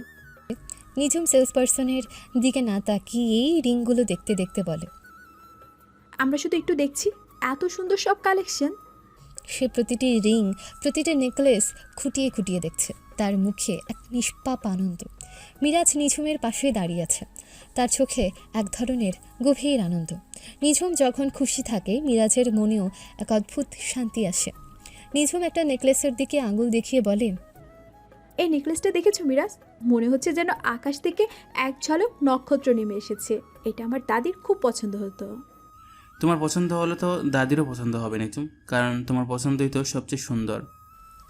নিঝুম লজ্জা পেয়ে হেসে বলে, উফ, তুমি এত মিষ্টি কথা বলো কেন? আমার তো মাঝে মাঝে মনে হয় তুমি সত্যি আমার জন্য পাঠানো কোনো কবি। নিঝুম বিভিন্ন জুয়েলারি দেখতে থাকে। তার মনে যেন কোনো বাধা ধরার নিয়ম নেই, সে যেন তার শৈশবের স্বপ্ন পূরণ করছে। মিরাজ দূর থেকে তার মুগ্ধতা উপভোগ করে, তার চোখে এক গভীর ভালোবাসার ছায়া। নিঝুম একটা ডিসপ্লে কাউন্টারের সামনে এসে দাঁড়ায়। একটা রিং তার নজর কাড়ে। রিংটা অসাধারণ সুন্দর, তার কেন্দ্রে একটা বড় আকারের নীল হীরা জ্বলজ্বল করছে। এটা দেখতে মনে হচ্ছে এর দাম আকাশ ছোঁয়া। নিঝুম রিংটার দিকে মুগ্ধ দৃষ্টিতে তাকিয়ে থাকে। নিঝুম আস্তে করে নিজের অজান্তেই বলে, আহ, এই রিংটা কি অসাধারণ, তাই না? সেলসপারসন দ্রুত এগিয়ে এসে বলে, ম্যাডাম, আপনার পছন্দ খুবই উঁচু মানের। এটি আমাদের শপের সবচেয়ে এক্সক্লুসিভ কালেকশনগুলোর মধ্যে একটি। এর নাম ওশানস টিয়ার। এর মূল্য প্রায় 5 কোটি টাকা। নিঝুমের চোখ কপালে ওঠে। 5 কোটি টাকা! তার মতো একজন সফল ব্যবসায়ী হওয়া সত্ত্বেও একটা রিংয়ের জন্য এত টাকা খরচ করার কথা সে আগে কখনো ভাবেনি। নিঝুম একটু হেসে নিজেকে সামলে নিয়ে বলে, 5 কোটি? উফ, এটা তো কল্পনার বাহিরে। মিরাজ নিঝুমের পাশে এসে দাঁড়ায়। কেন, তোমার কি পছন্দ হয়নি? তুমি যদি পছন্দ করো তাহলে এই দাম কোনো ব্যাপারই না। আমার পছন্দ হয়েছে, কিন্তু এত দাম। নিঝুম কিছু চিন্তা করে। তার দাদির সম্পত্তির একটা অংশ ইতিমধ্যে তার হাতে এসেছে, আর সে এখন একজন বড় কোম্পানির সিইও। এই রিং কেনা তার পক্ষে অসম্ভব না হলেও একটা রিংয়ের জন্য এত টাকা খরচ করার যুক্তি খুঁজে পায় না সে। তবুও রিংটার প্রতি তার এক গভীর আকর্ষণ। সে সেলসপারসনকে রিংটা বক্স থেকে বের করে দিতে বলে, ঠিক আছে, আমি এটা নেব। খুব ভালো ম্যাডাম, আপনার পছন্দ অসাধারণ। নিঝুম তার পার্স খুঁজতে শুরু করে। তার মুখে হঠাৎ হতাশার ছাপ দেখা যায়। সে তার ক্রেডিট কার্ড আনতে ভুলে গেছে। নিঝুম মাথায় হাত দিয়ে বলে, ওহ শিট, আমার ক্রেডিট কার্ড আমি তো ভুলেই গেছি। আমার কাছে তো ক্যাশও নেই। সেলসপারসন বিরক্ত মুখে বলে, ম্যাডাম, আপনি কি মজা করছেন? এত দামি রিং কিনতে এসে ক্রেডিট কার্ড ভুলে গেছেন? নিঝুম হতাশ হয়ে রিংটা আবার কাউন্টারে রেখে দেয়। তার মুখ কালো হয়ে যায়। মিরাজ তার দিকে তাকিয়ে হাসে। মিরাজ নিঝুমের দিকে তাকিয়ে বলে, চিন্তা করো না নিঝুম, তুমি যখন পছন্দ করেছো তখন রিংটা তুমিই নেবে। আমি তো আছি, আমি কিনে দেব। নিঝুম অবাক হয়ে হেসে ওঠে, তার চোখে অবিশ্বাস। কি, তুমি কিনবে? তাও এই ডায়মন্ড রিং, যেটার প্রায় 5 কোটি টাকা। নিজম, আমি যদি বলি আমি একজন বিলিয়নিয়ার, তুমি কি বিশ্বাস করবে? না, তোমার হাতে তো 500 টাকার নোটও নেই। তুমি যে রাস্তার ফকির ছিলে, আর তুমি বলছো 5 কোটি টাকার রিং কিনবে? মজা করছো তাই না? মিরাজ হাসি মুখে বলে, কেন, আমি কি কিনতে পারি না? তুমি কি তোমার স্বামীকে এতটা ছোট ভাবো? আমি তোমাকে ছোট ভাবছি না, কিন্তু এটা তো অবিশ্বাসযোগ্য। মিরাজের চোখে এক ধরনের আত্মবিশ্বাস খেলা করে। তার হাসিটা যেন নিঝুমকে আরও কৌতূহলী করে তোলে। সেলসপারসন এবং আশেপাশের অন্যান্য স্টাফরা মিরাজের এই কথায় হাসাহাসি করতে শুরু করে। তারা মিরাজকে একজন ফাজিল বা অপ্রকৃতস্থ লোক ভাবছে। নিঝুম তখনও মিরাজের কথায় হেসে চলেছে। তার মনে হচ্ছে মিরাজ মজা করছে বা তাকে সান্ত্বনা দেওয়ার চেষ্টা করছে। নিজম, আমি একজন বিলিয়নিয়ার। নিঝুম হাসতে হাসতে আবার বলে, তুমি কি আমাকে বোকা ভাবছো মিরাজ? দয়া করে আর ফাজলামো করো না, চলো বাসায় যাই, অন্য সময় এসে এটা কিনে নেব। মিরাজ নিঝুমকে নিয়ে সব থেকে একটু দূরে সরে আসে, যেখানে মানুষজন খুব কম। নিজম, এভাবে হাসো না, আমি তোমার হাজব্যান্ড। আমাকে নিয়ে এভাবে হাসাটা কি ঠিক হচ্ছে? আচ্ছা ঠিক আছে, আর হাসবো না। এবার বলো আমি কে? তুমি তুমি মিরাজ? তোমার আমার সম্পর্কটা কি? স্বামী স্ত্রী। সেটা কি নাটকীয় নাকি সত্যি সত্যি? মিরাজ, কি হয়েছে তোমার? এসব কথা এখানে বলছো কেন? যারা জিজ্ঞেস করেছে সেটার উত্তর দাও। নিঝুম এবার দ্বিধায় পড়েছে, একটু চিন্তা করে বলে, দেখো মিরাজ, আমার মনে হয় না আমাদের মাঝে এখন নাটক চলছে। তুমি হয়তো অন্য কিছু ভাবতে পারো, তবে আমি এখন তোমাকে সত্যি সত্যি স্বামী হিসেবে ভাবতে শুরু করেছি। ঠিক আছে, আসো আমার সাথে। মিরাজ নিঝুমের হাত ধরে আবার ওই শপের সামনে আনলো। আমি আজ পর্যন্ত তোমাকে কোনো উপহার দিইনি নিজম। আজ তোমাকে তোমার হাজব্যান্ড একটা উপহার দেবে। এটা তোমার জন্য আমার প্রথম উপহার হবে। আর আমি যে একজন বিলিয়নিয়ার তুমি বিশ্বাস করতে পারছো না, তাই না? আর এটা বিশ্বাস করার কথা না, আমি জানি, তবে এখনই দেখতে পারবে, দাঁড়াও। নিঝুম মিরাজের দিকে তাকিয়ে থাকে। মিরাজের চোখের দিকে তাকিয়ে তার মনে হয় মিরাজ হয়তো সত্যি কথাই বলছে, কিন্তু কিভাবে? মিরাজ তার প্যান্টের পকেট থেকে একটা ওয়ালেট বের করে। ওয়ালেটের ভেতর থেকে একটা কালো রঙের কার্ড বের করে, যা খুবই মসৃণ এবং চকচকে। কার্ডটার রং গাঢ় কালো, তাতে কোনো পরিচিত লোগো নেই, শুধু একটা সূক্ষ্ম গোল্ডেন এমব্লেম। এই ক্রেডিট কার্ডটি অত্যন্ত এক্সক্লুসিভ, যা পুরো বিশ্বে হাতে গোনা কয়েকজন বিলিয়নিয়ারের কাছেই আছে। এটা সাধারণত ব্ল্যাক কার্ড বা ইনফিনিটি কার্ড নামে পরিচিত, যার কোনো ক্রেডিট লিমিট নেই। মিরাজ কার্ডটা সেলস পার্সনের দিকে এগিয়ে দেয়। এ নিন, আর বিল বানান। সেলস পার্সন কার্ডটা হাতে নিয়ে অবাক হয়ে যায়। সে কার্ডটা ভালো করে দেখে, তার চোখ কপালে ওঠে। সে তার পাশে দাঁড়ানো শপের ম্যানেজারের দিকে তাকায়। সেলস পার্সন ম্যানেজারের দিকে তাকিয়ে ফিসফিস করে বলে, স্যার, এটা এটা তো সেই কার্ড। শপের ম্যানেজার দ্রুত এগিয়ে এসে কার্ডটা হাতে নিয়ে বলে, কোথায় দেখি? ও মাই গড, মিরাজ স্যার। ম্যানেজার মিরাজকে দেখেই চমকে ওঠে। তার মুখে চরম বিস্ময় ফুটে ওঠে, কারণ এই ক্রেডিট কার্ডটি যে কোনো সাধারণ কার্ড নয় তা সে জানে। সে দ্রুত মিরাজের দিকে ঝুঁকে সম্মান জানায়, স্যার আপনি, আমরা সত্যি সম্মানিত। এই কার্ড তো বিশ্বে হাতে গোনা কয়েকজন বিলিয়নের কাছেই আছে। আমি ভাবতেই পারিনি আপনি এখানে। নিঝুম হতবাক হয়ে যায়। তার চোখ মিরাজ এবং ম্যানেজারের দিকে ঘুরছে। ম্যানেজার মিরাজকে যেভাবে সম্মান দেখাচ্ছে তা দেখে তার মনে হাজারো প্রশ্ন ভিড় করে। সে বিশ্বাস করতে পারছে না যে তার চুক্তিবদ্ধ স্বামী একজন ভিখারি নয়, বরং একজন বিলিয়নিয়ার। নিঝুম প্রায় ফিসফিস করে বলে, মিরাজ, এটা এটা কি হচ্ছে? তুমি তুমি কে মিরাজ? মিরাজ নিঝুমের দিকে তাকিয়ে হাসে। তার মুখে এক রহস্যময় হাসি, তার চোখে যেন বিজয়ের ঝলক। সব থেকে রিং কিনে তারা দ্রুত বাসায় ফেরে। গাড়িতে পুরোটা পথ নিঝুম নীরব ছিল। তার মনে হাজারো প্রশ্ন ঘুরপাক খাচ্ছিল। গাড়ির ভেতরে চরম নীরবতা, কেবল গাড়ির ইঞ্জিনের শব্দ শোনা যাচ্ছে। বাসার পার্কিংয়ে গাড়ি থামতেই নিঝুম দ্রুত গাড়ি থেকে নেমে আসে। তার কৌতূহল চরমে পৌঁছেছে। সে মিরাজের দিকে দ্রুত ঘুরে দাঁড়ায়, তার চোখ মিরাজের দিকে স্থির। নিঝুম উত্তেজিত কণ্ঠে বলে, তুমি তুমি কে মিরাজ? আমাকে এক্ষুনি সব সত্য বলো। তুমি কিভাবে এমন একটা কার্ড ব্যবহার করলে? এই ম্যানেজার কেন তোমাকে সার করছিল? তুমি তো বলেছিলে তুমি একজন সাধারণ মানুষ।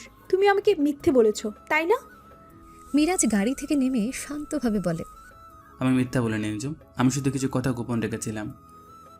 গোপন রেখেছিলে? তুমি একজন বিলিনিয়ার আর আমার সাথে এমন ভিখারি নাটক করলে? কেন করলে এমন?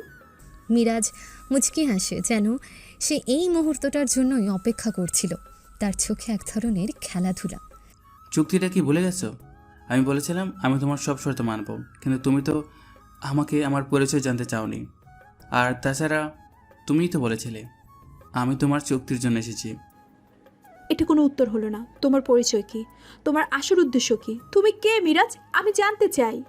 মিরাজ নিঝুমের দিকে এক ধাপ এগিয়ে এসে, তার চোখে গভীর দৃষ্টি। নিঝুম তার দিকে তাকিয়ে থাকে, তার অস্থিরতা বাড়ছে। আমার আসল পরিচয় তুমি কি সত্যি জানতে চাও নিজম? জানলে হয়তো তুমি অবাক হবে, হয়তো তোমার এই চুক্তির সম্পর্ক আরও জটিল হয়ে উঠবে। আমি জানতে চাই, এক্ষুনি জানতে চাই। তুমি কি আমাকে এতদিন ধরে বোকা বানিয়েছিলে? মিরাজ নিঝুমের দিকে গভীর দৃষ্টিতে তাকায়। তার মুখের হাসিটা আরও গভীর হয়। সে জানে এখন সময় হয়েছে তার কিছু গোপন কথা বলার। ডায়মন্ড শপের ঘটনা নিঝুমকে এতটাই ধাক্কা দিয়েছে যে সে এখন ভেবেই নিয়েছে মিরাজের আসল পরিচয় না জেনে এক পাও নড়বে না। নিঝুম আবার গভীর নিঃশ্বাস ছেড়ে বলে, মিরাজ, আমি আর এক মুহূর্ত অপেক্ষা করতে পারছি না। তুমি কে? সত্যিটা বলো। তুমি আমাকে এতদিন কেন বোকা বানিয়ে রেখেছিলে? তুমি কি আমার সাথে শুধু নাটক করেছো? মিরাজ নিঝুমের হাত ধরে ধীর কণ্ঠে বলে, শান্ত হও নিজম, আমি তোমাকে সব বলবো, কিন্তু তোমাকে প্রতীক্ষা করতে হবে। তুমি ধৈর্য ধরে আমার কথা শুনবে আর আমাকে ভুল বুঝবে না। নিঝুমের চোখে জল চিকচিক করছে। আমি তোমাকে কি করে ভুল বুঝবো? আমি তো জানি তুমি কে। তুমি কি জানো আমার মনে কত প্রশ্ন ঘুরছে? তুমি একজন ভিখারি ছিলে, আর এখন তুমি এমন কিছু দেখালে যা আমি জীবনও দেখিনি। মিরাজ নিঝুমের চোখের দিকে তাকায়। তার মনে হয় এটাই সঠিক সময়, তাকে সব সত্যিটা বলতে হবে। মিরাজ একটা দীর্ঘশ্বাস ফেলে। তার মুখে এক ধরনের কঠিন দৃঢ়তা ফুটে ওঠে, যা নিঝুম আগে কখনো দেখেনি। মিরাজ দৃঢ় কণ্ঠে বলে, আমি মিথ্যা বলিনি নিজম, আমি সেদিন যা ছিলাম তা আমার ছদ্মবেশ ছিল।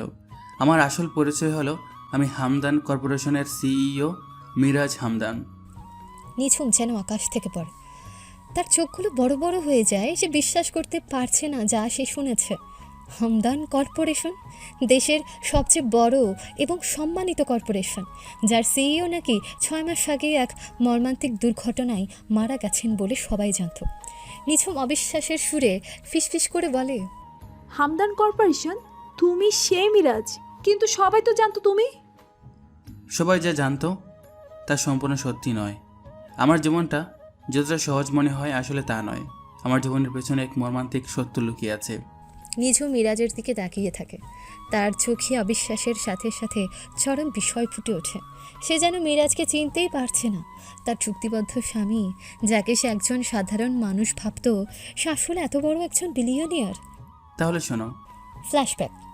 মিরাজের শৈশবের বিলাসবহুল বাড়ি, চারপাশে সাজানো গোছানো সব আসবাবপত্র, দামি পেন্টিং, এক কোণে একটা গ্রাউন্ড পিয়ানো। রোদ ঝলমলে এক সকাল। মিরাজ তার বাবা মায়ের সাথে খেলা করছে, হাসছে। মিরাজের মনে পড়ে যায় শৈশবের ঝলমলে দিনগুলো।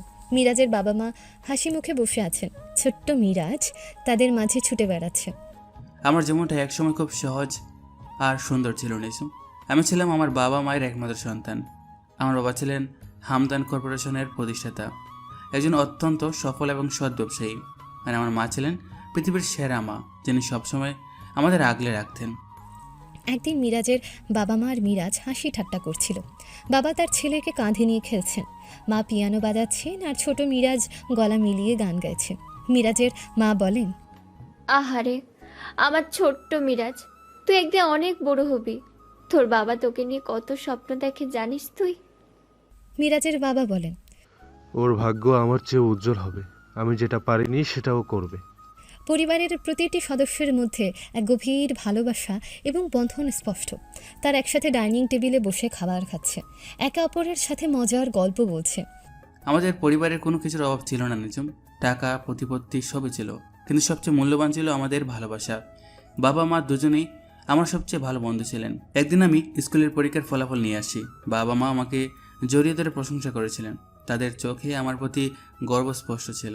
আমার ফলাফল দেখে বাবা বলেছিলেন, আমার ছেলে বড় হয়ে আমার থেকেও বড় বিজনেসম্যান হবে, দেশের জন্য কাজ করবে। পাশে মা বসেছিলেন, উনিও বললেন, সব সময় মাথা উঁচু করে চলবি বাবা, কোনো অন্যায়কে প্রশ্রয় দিবি না। এই দৃশ্যগুলো আমার জীবনের এক সোনালী অধ্যায় ছিল, যা এখন আমার জীবনের কেবলই স্মৃতি। এভাবেই মিরাজ আস্তে আস্তে বড় হয়। এই স্মৃতিগুলো নিঝুমের চোখের সামনে ভাসছে, যা মিরাজের প্রতি তার সহানুভূতিকে আরও বাড়িয়ে তুলছে। একদিন গাড়ি হাইওয়ে দিয়ে তীব্র গতিতে এগিয়ে যাচ্ছে। মিরাজ তার বাবার সাথে গাড়ির পেছনের সিটে বসে আছে। তাদের মুখে এক ধরনের উত্তেজনা। আমার বাবা একটা বিশাল ডিলের জন্য যাচ্ছিলেন। এটি আমাদের কোম্পানির জন্য একটি টার্নিং পয়েন্ট ছিল। আমি তখন সবেমাত্র কলেজে ঢুকেছি। বাবার সাথে গিয়ে দেখছিলাম কীভাবে তিনি কাজ করেন। গাড়িতে বাবা আমাকে একটা কথা বলেছিলেন, এই ডিলটা হয়ে গেলে আমাদের কোম্পানি দেশের সেরা কোম্পানিতে পরিণত হবে মিরাজ, আর এটা তোর জন্যই। বাবা, তুমি সবসময় আমার কথা ভাবো, কিন্তু তুমিও তো অনেক পরিশ্রম করো। হঠাৎ করেই পেছনের দিক থেকে দ্রুত গতিতে দুটি কালো রঙের গাড়ি এসে তাদের গাড়িতে ঘিরে ধরে। গাড়িগুলো থেকে মুখ ঢাকা গুন্ডারা বেরিয়ে আসে, তাদের হাতে পেট্রোলের বোতল এবং অস্ত্র। আমরা জানতাম না সেদিন আমাদের জন্য কি অপেক্ষা করছিল। আমাদের শত্রুরা আমাদের পিছু নিয়েছিল। গুন্ডারা তাদের গাড়িকে ঘিরে ধরে এবং তাতে পেট্রোল ঢেলে আগুন ধরিয়ে দেয়। মিরাজ ও তার বাবা আতঙ্কিত হয়ে পড়ে। মিরাজের বাবা আতঙ্কিত কণ্ঠে বলেন, এ কি, এরা কারা? মিরাজ, তুই সাবধানে থাকিস। গাড়ির ভেতরে আগুন দ্রুত ছড়িয়ে পড়তে থাকে। মিরাজের বাবা প্রাণপণে দরজা খোলার চেষ্টা করেন, কিন্তু তা ব্যর্থ হয়। মিরাজ কোনো মতে গাড়ির পেছনের কাজ ভেঙে বাইরে বের হওয়ার চেষ্টা করে। একটা গুন্ডা মিরাজকে আঘাত করে, কিন্তু মিরাজ কোনো মতে ছিটকে বাইরে পড়ে যায়। তার শরীর দগ্ধ হয় এবং সে গুরুতর আহত হয়। সে দেখে তার বাবা আগুনে দগ্ধ হয়ে গাড়ির ভিতর আটকে পড়ে আছেন। মিরাজের চোখে চরম হতাশা, সে জ্ঞান হারায়। আমি চোখ খুলতে দেখি আমার বাবা আগুনে চলছেন। আমি কিছু করতে পারছিলাম না। আমি শুধু তার মুখের দিকে তাকিয়েছিলাম, আর তারপর সব অন্ধকার হয়ে গেল। দূরে গুন্ডারা হাসছে, যেন তাদের পরিকল্পনা সফল হয়েছে। এই মর্মান্তিক দৃশ্য নিঝুমের চোখে জল এনে দেয়। মিরাজ হাসপাতালের বিছানায় অচেতন অবস্থায় শুয়ে আছে, তার সারা শরীরে ব্যান্ডেজ। কিছুদিন পর সে ধীরে ধীরে সুস্থ হয়ে ওঠে। ডাক্তার এবং নার্সরা তার চিকিৎসা করছে। আমি যখন জ্ঞান ফিরে পেলাম, তখন আমাকে জানানো হলো যে আমার বাবা মারা গেছেন। মিরাজের চোখে শোক এবং ক্রোধের এক মিশ্র অনুভূতি। সে তার বাবার ছবি বুকে জড়িয়ে ধরে কাঁদছে। আমি তোমায় কথা দিলাম বাবা, যারা এই কাজ করেছে তাদের আমি খুঁজে বের করবই। আমি তোমার খুনিদের শাস্তি দেবই।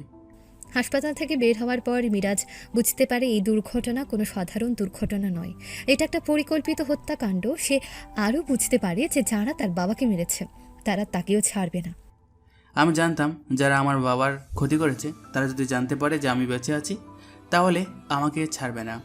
তাদের হাত অনেক লম্বা। আমাকে বাঁচতে হলে তাদের থেকে লুকিয়ে থাকতে হবে। আমাকে ছদ্মবেশ নিতে হবে। আমি নিজের পরিচয় মুছে ফেললাম। একজন ফকিরের ছদ্মবেশ নিয়েছিলাম, যাতে কেউ আমাকে চিনতে না পারে। আমি দিনের পর দিন রাস্তায় ঘুরেছি, আমার বাবার খুনিদের সন্ধান করেছি, আর ঠিক তখনই তোমার সাথে দেখা হলো। নিঝুমের চোখে মিরাজের প্রতি গভীর সহানুভূতি। মিরাজ নিঝুমের হাত ধরে আছে। মিরাজের জীবনের মর্মান্তিক সত্য শুনে নিঝুমের কষ্ট গভীর হয়। সে মিরাজকে জড়িয়ে ধরে। তার প্রতি তার শ্রদ্ধা ও ভালোবাসা যেন আরও কয়েক গুণ বেড়ে গেছে। তার মনে হয় নিঝুম মিরাজের বুকে মুখ রেখে আবেগাপ্লুত কণ্ঠে বলে, মিরাজ, তোমার জীবনে এত বড় একটা ঝড় বয়ে গেছে, আর আমি কিছুই জানতাম না। তোমার এই কষ্ট আমি অনুভব করতে পারছি। আমি তোমার পাশে আছি, সব সময় থাকবো। মিরাজ নিঝুমের মাথায় হাত বুলিয়ে বলে, ধন্যবাদ নিঝুম, তোমার এই সাপোর্ট আমার জন্য খুব বড় কিছু ছিল। তোমার মতো একজন জীবন সঙ্গিনী পেয়ে আমার সত্যি ভাগ্যবান মনে হলো।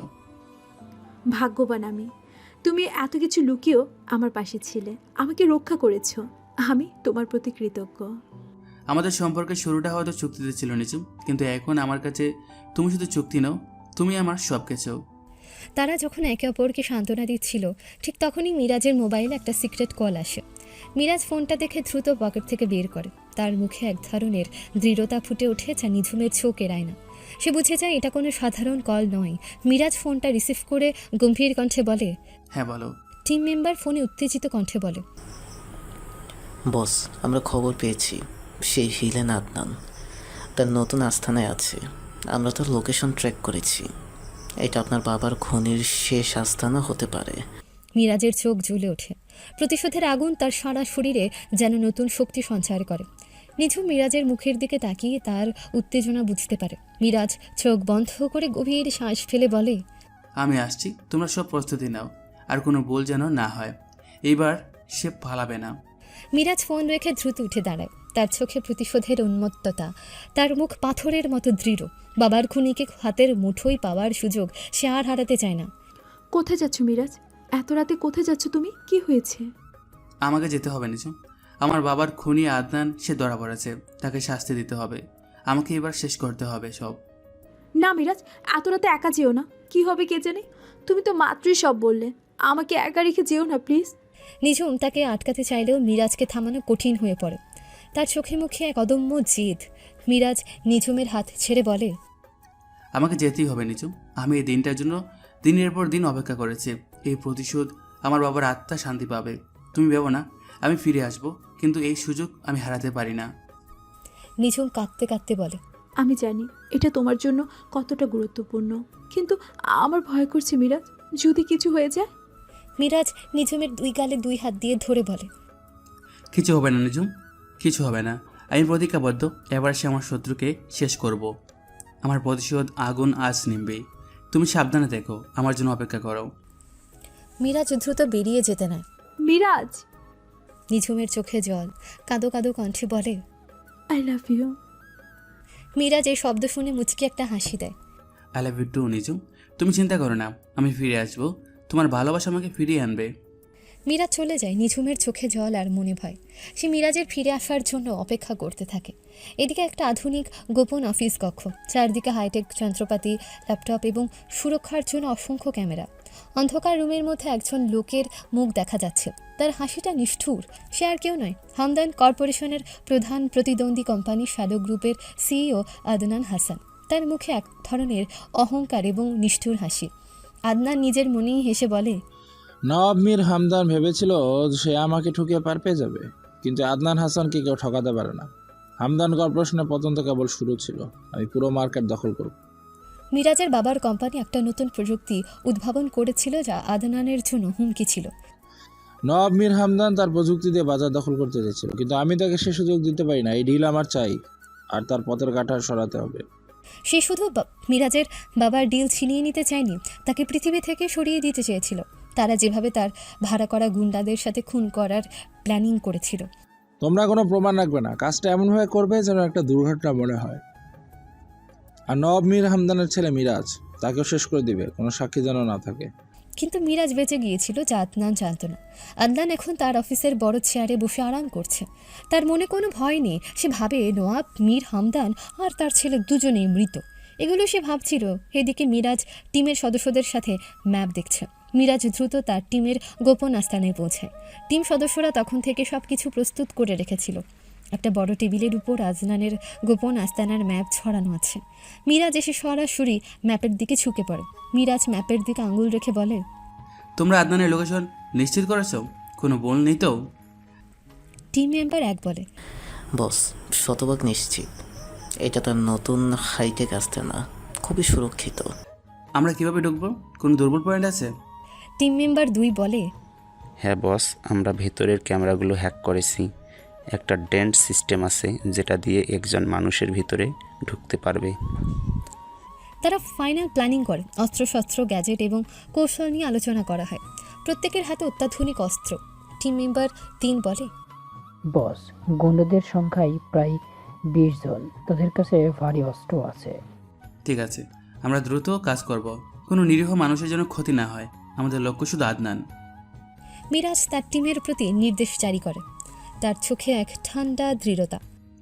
আমাদের মনে রাখতে হবে, এটা শুধু প্রতিশোধ নয়, এটা ন্যায় প্রতিষ্ঠা করার যুদ্ধ। আমার বাবা একজন সৎ মানুষ ছিলেন, তার সম্মান ফিরিয়ে আনতে হবে। তোমরা সবাই প্রস্তুত তো? টিম সদস্যরা একসাথে বলে, হ্যাঁ বস, আমরা প্রস্তুত। মনে রাখবে, কোনো ভুল করা যাবে না। জীবন বিপন্ন হলেও নিজেদের মিশন শেষ করতে হবে। আদনানকে জীবিত ধরা আমাদের প্রধান লক্ষ্য। আমি তাকে সবার সামনে নিয়ে আসব। অভিযানের জন্য প্রস্তুতি সম্পন্ন হয়। সবাই তাদের অস্ত্র হাতে নেয় এবং দ্রুত নীরবতার সাথে গোডাউন থেকে বেরিয়ে যায়। অন্ধকার রাতে তাদের ছায়াগুলো মিশে যায়, যেন এক অদৃশ্য শক্তি তাদের লক্ষ্য পূরণের দিকে এগিয়ে চলেছে। আদনানের সুরক্ষিত গোপন আস্তানা, বাইরে উঁচু দেয়াল, কাঁটাতারের বেড়া এবং অসংখ্য সিসিটিভি ক্যামেরা। চারপাশে নীরবতা, কেবল বাতাসের শব্দ শোনা যাচ্ছে। মিরাজ ও তার টিম অন্ধকারে লুকিয়ে প্রবেশ করেছে। তাদের প্রতিটি পদক্ষেপ সতর্ক, তাদের পরনে কালো পোশাক, মুখে মাস্ক।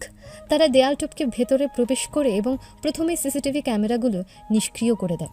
মিরাজ ওয়াকিটুকিতে ফিসফিস করে বলে, টিমে তোমরা সামনের গেট দিয়ে প্রবেশ করো।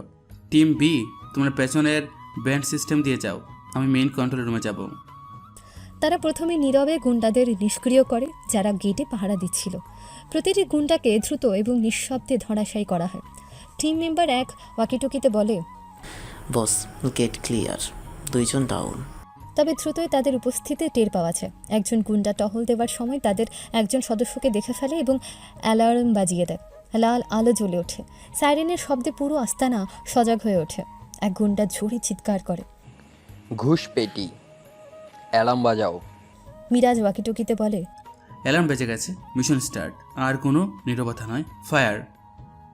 চারদিক থেকে গুন্ডারা ছুটে আসে, বন্দুকযুদ্ধ শুরু হয়ে যায়। মিরাজ ও তার টিম অত্যন্ত ক্ষিপ্রতার সাথে পাল্টা আক্রমণ করে। প্রতিটি গুলির শব্দ, প্রতিটি চিৎকারে আস্তানার নীরবতা ভেঙে যায়। মিরাজ গুলি চালাতে চালাতে বলে, এগিয়ে চলো, আদানকে পালাতে দেওয়া যাবে না। মিরাজের বুদ্ধিমত্তা ফুটে ওঠে। মিরাজ ও তার টিমের সাথে আদনান ও তার গুন্ডাদের ভয়াবহ সংঘর্ষ হয়। করিডোর দিয়ে ছুটে চলা, শেল্টার নেওয়া, পাল্টা গুলি চালানো, সব ধরনের অ্যাকশন চলছে। বন্দুকযুদ্ধ, হাতাহাতি, তাড়া করা, যেন এক যুদ্ধক্ষেত্র তৈরি হয়েছে। গুন্ডা লিডার তার গুন্ডাদের দিকে তাকিয়ে বলে, ওদেরকে শেষ করে দাও। আদনান সাহেবকে কেউ যেন ডিস্টার্ব করতে না পারে।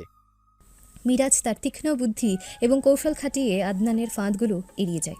সে জানে আদনানই আস্তানাকে সুরক্ষিত রাখার জন্য অনেক ফাঁদ পেতে রেখেছে। মিরাজ টিম মেম্বারদের দিকে তাকিয়ে বলে, সাবধানে থেকো, এখানে লেজার ট্যাপ আছে, দেওয়ালের ডান দিকে সরে যাও।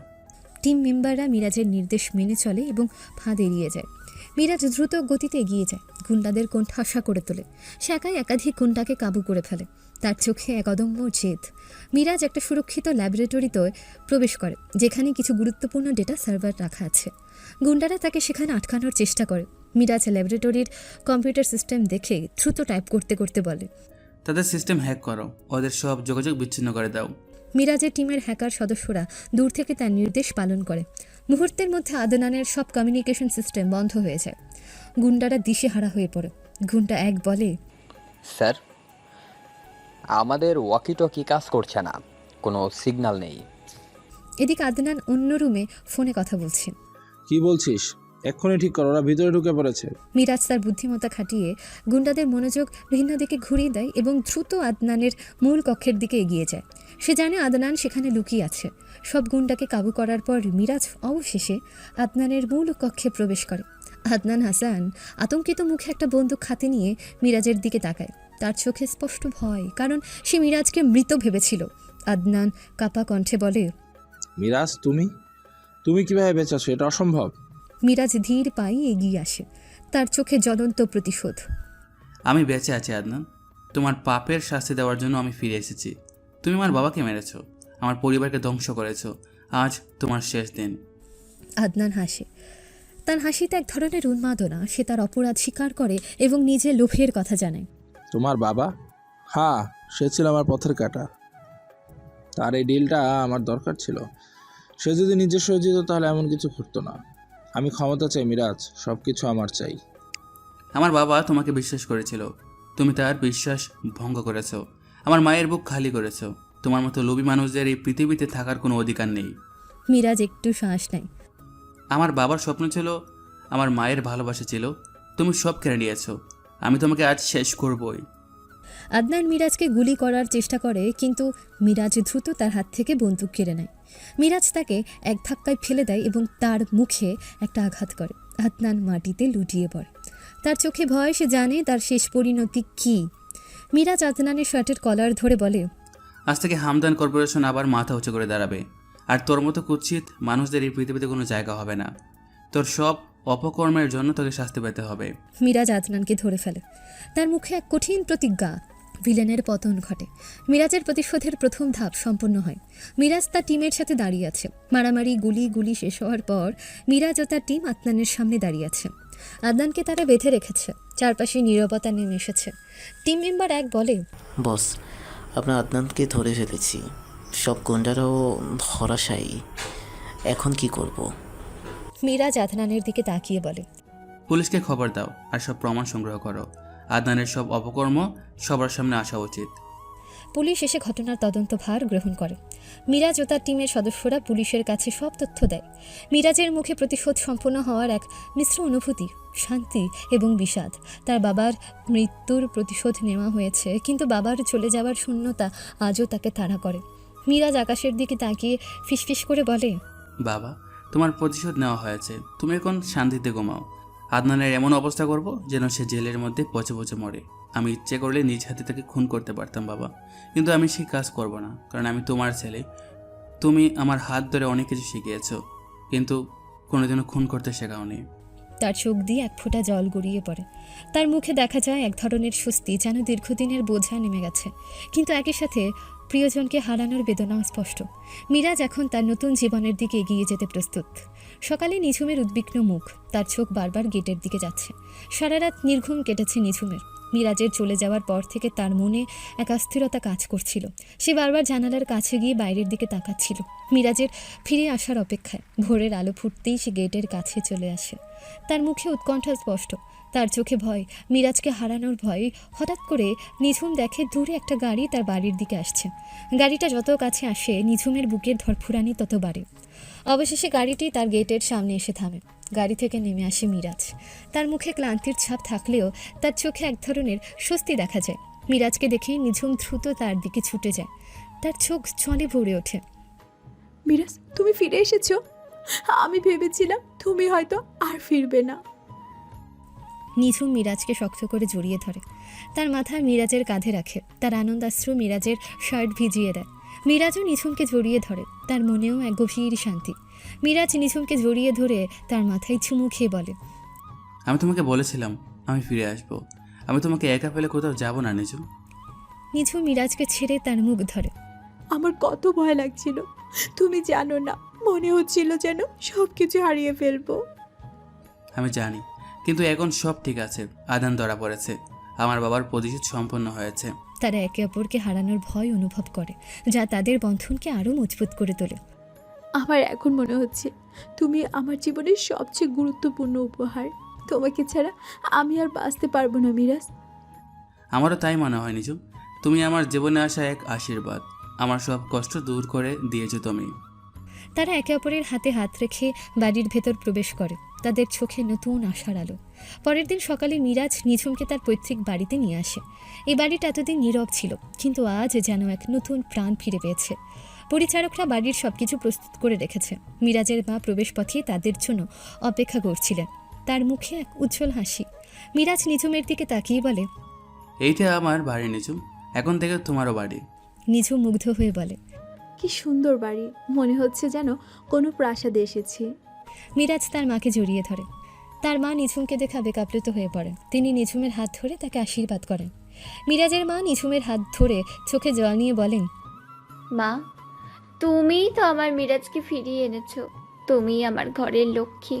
তোমার মতো বৌমা পেয়ে আমি সত্যিই ধন্য। দোয়া করুন মা, আমি চেষ্টা করব আপনাদের খুশি রাখতে। তোমার আর মিরাজের জুড়ি মেলা ভার। তোমরা একে অপরের জন্য তৈরি হয়েছো। মিরাজ তার মায়ের দিকে তাকিয়ে হাসে, তার মুখে এক ধরনের শান্তি। মা, তোমার দোয়া আর নিঝুমের ভালোবাসা, এই দুটোই আমার জীবনের সবচেয়ে বেশি দরকার ছিল। মিরাজের মা নিঝুমকে নিয়ে ঘরের ভেতর যান, তাকে বাড়ির প্রতিটি কোণা ঘুরিয়ে দেখান। তারা পারিবারিক গল্প করেন, হাসাহাসি করেন। এই নতুন পরিবার যেন এক নতুন দিগন্তের সূচনা করে। মিরাজের মা বলে, আমি এতদিন একা ছিলাম, মিরাজও বাইরে ছিল। এখন তোমরা দুজনেই এসেছো, আমার ঘর আবার ভরে উঠেছে। আমার আর কোনো চিন্তা নেই। আমরা দুজনই আপনার সাথে আছি মা। এখন থেকে আমরা সবাই একসাথে থাকবো। মিরাজ দূর থেকে তাদের দুজনের এই সুন্দর বন্ধন দেখে মুগ্ধ হয়। মিরাজ আগে তার মাকে নিঝুমের ব্যাপারে সব বলে দিয়েছিল। তার জীবনে যে শূন্যতা ছিল তা আজ ভালোবাসার উষ্ণতায় পূর্ণ। মিরাজ ও নিঝুম সমুদ্র সৈকতে একে অপরের হাতে হাত রেখে সূর্যাস্তের দিকে তাকিয়ে থাকে। তাদের জীবনের সব বাধা পেরিয়ে তারা এখন এক নতুন দিগন্তে দাঁড়িয়েছে। আদনান তার কৃতকর্মের জন্য শাস্তি পেয়েছে। হামদান কর্পোরেশন আবার তার গৌরব ফিরে পেয়েছে। দেখো মিরাজ, এই সূর্যটা ডুবে যাচ্ছে, কিন্তু কাল আবার নতুন করে উঠবে, নতুন আলো নিয়ে। মিরাজ নিঝুমের হাতটা আরও শক্ত করে ধরে। ঠিক বলেছে নিচু, আমাদের জীবন তো এমন, সব অন্ধকার পেরিয়ে এখন নতুন আলো এসেছে, আমাদের নতুন জীবন। তাদের চোখে নতুন জীবনের স্বপ্ন, তাদের ভালোবাসা এখন এক চিরস্থায়ী বন্ধনে আবদ্ধ, যা কোনো শর্ত বা পরিস্থিতির উপর নির্ভরশীল নয়। আমার কখনো মনে হয়নি আমি এত সুখী হতে পারবো। তুমি আমার জীবনে এসে সব কিছু বদলে দিয়েছো মিরাজ। আমার প্রতিটি শ্বাস তোমার জন্য। আর আমার প্রতিটি স্বপ্ন তোমার সাথে নিচুম। তুমি না থাকলে আমার প্রতিশোধ অসম্পূর্ণ থাকতো, আমার জীবনও শূন্য থাকতো। আমি জানি। আর এখন আমাদের আর কোনো লুকোছাপা নেই। আমরা স্বাধীন মিরাজ, আমরা মুক্ত। মিরাজ নিঝুমকে তার দিকে ঘুরিয়ে নেয়। তাদের চোখ একে অপরের দিকে স্থির হয়।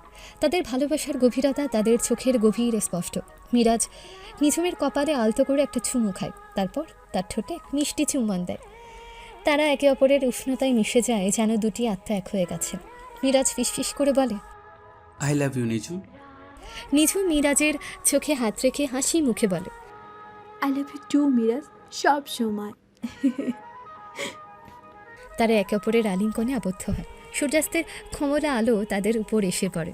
তাদের ভালোবাসা এখন চিরস্থায়ী বন্ধনে আবদ্ধ, যা তাদের সুখী ভবিষ্যৎ জীবনের ইঙ্গিত দেয়। সমুদ্রের ঢেউগুলো যেন তাদের ভালোবাসার সাক্ষী হয়ে আছড়ে পড়ছে।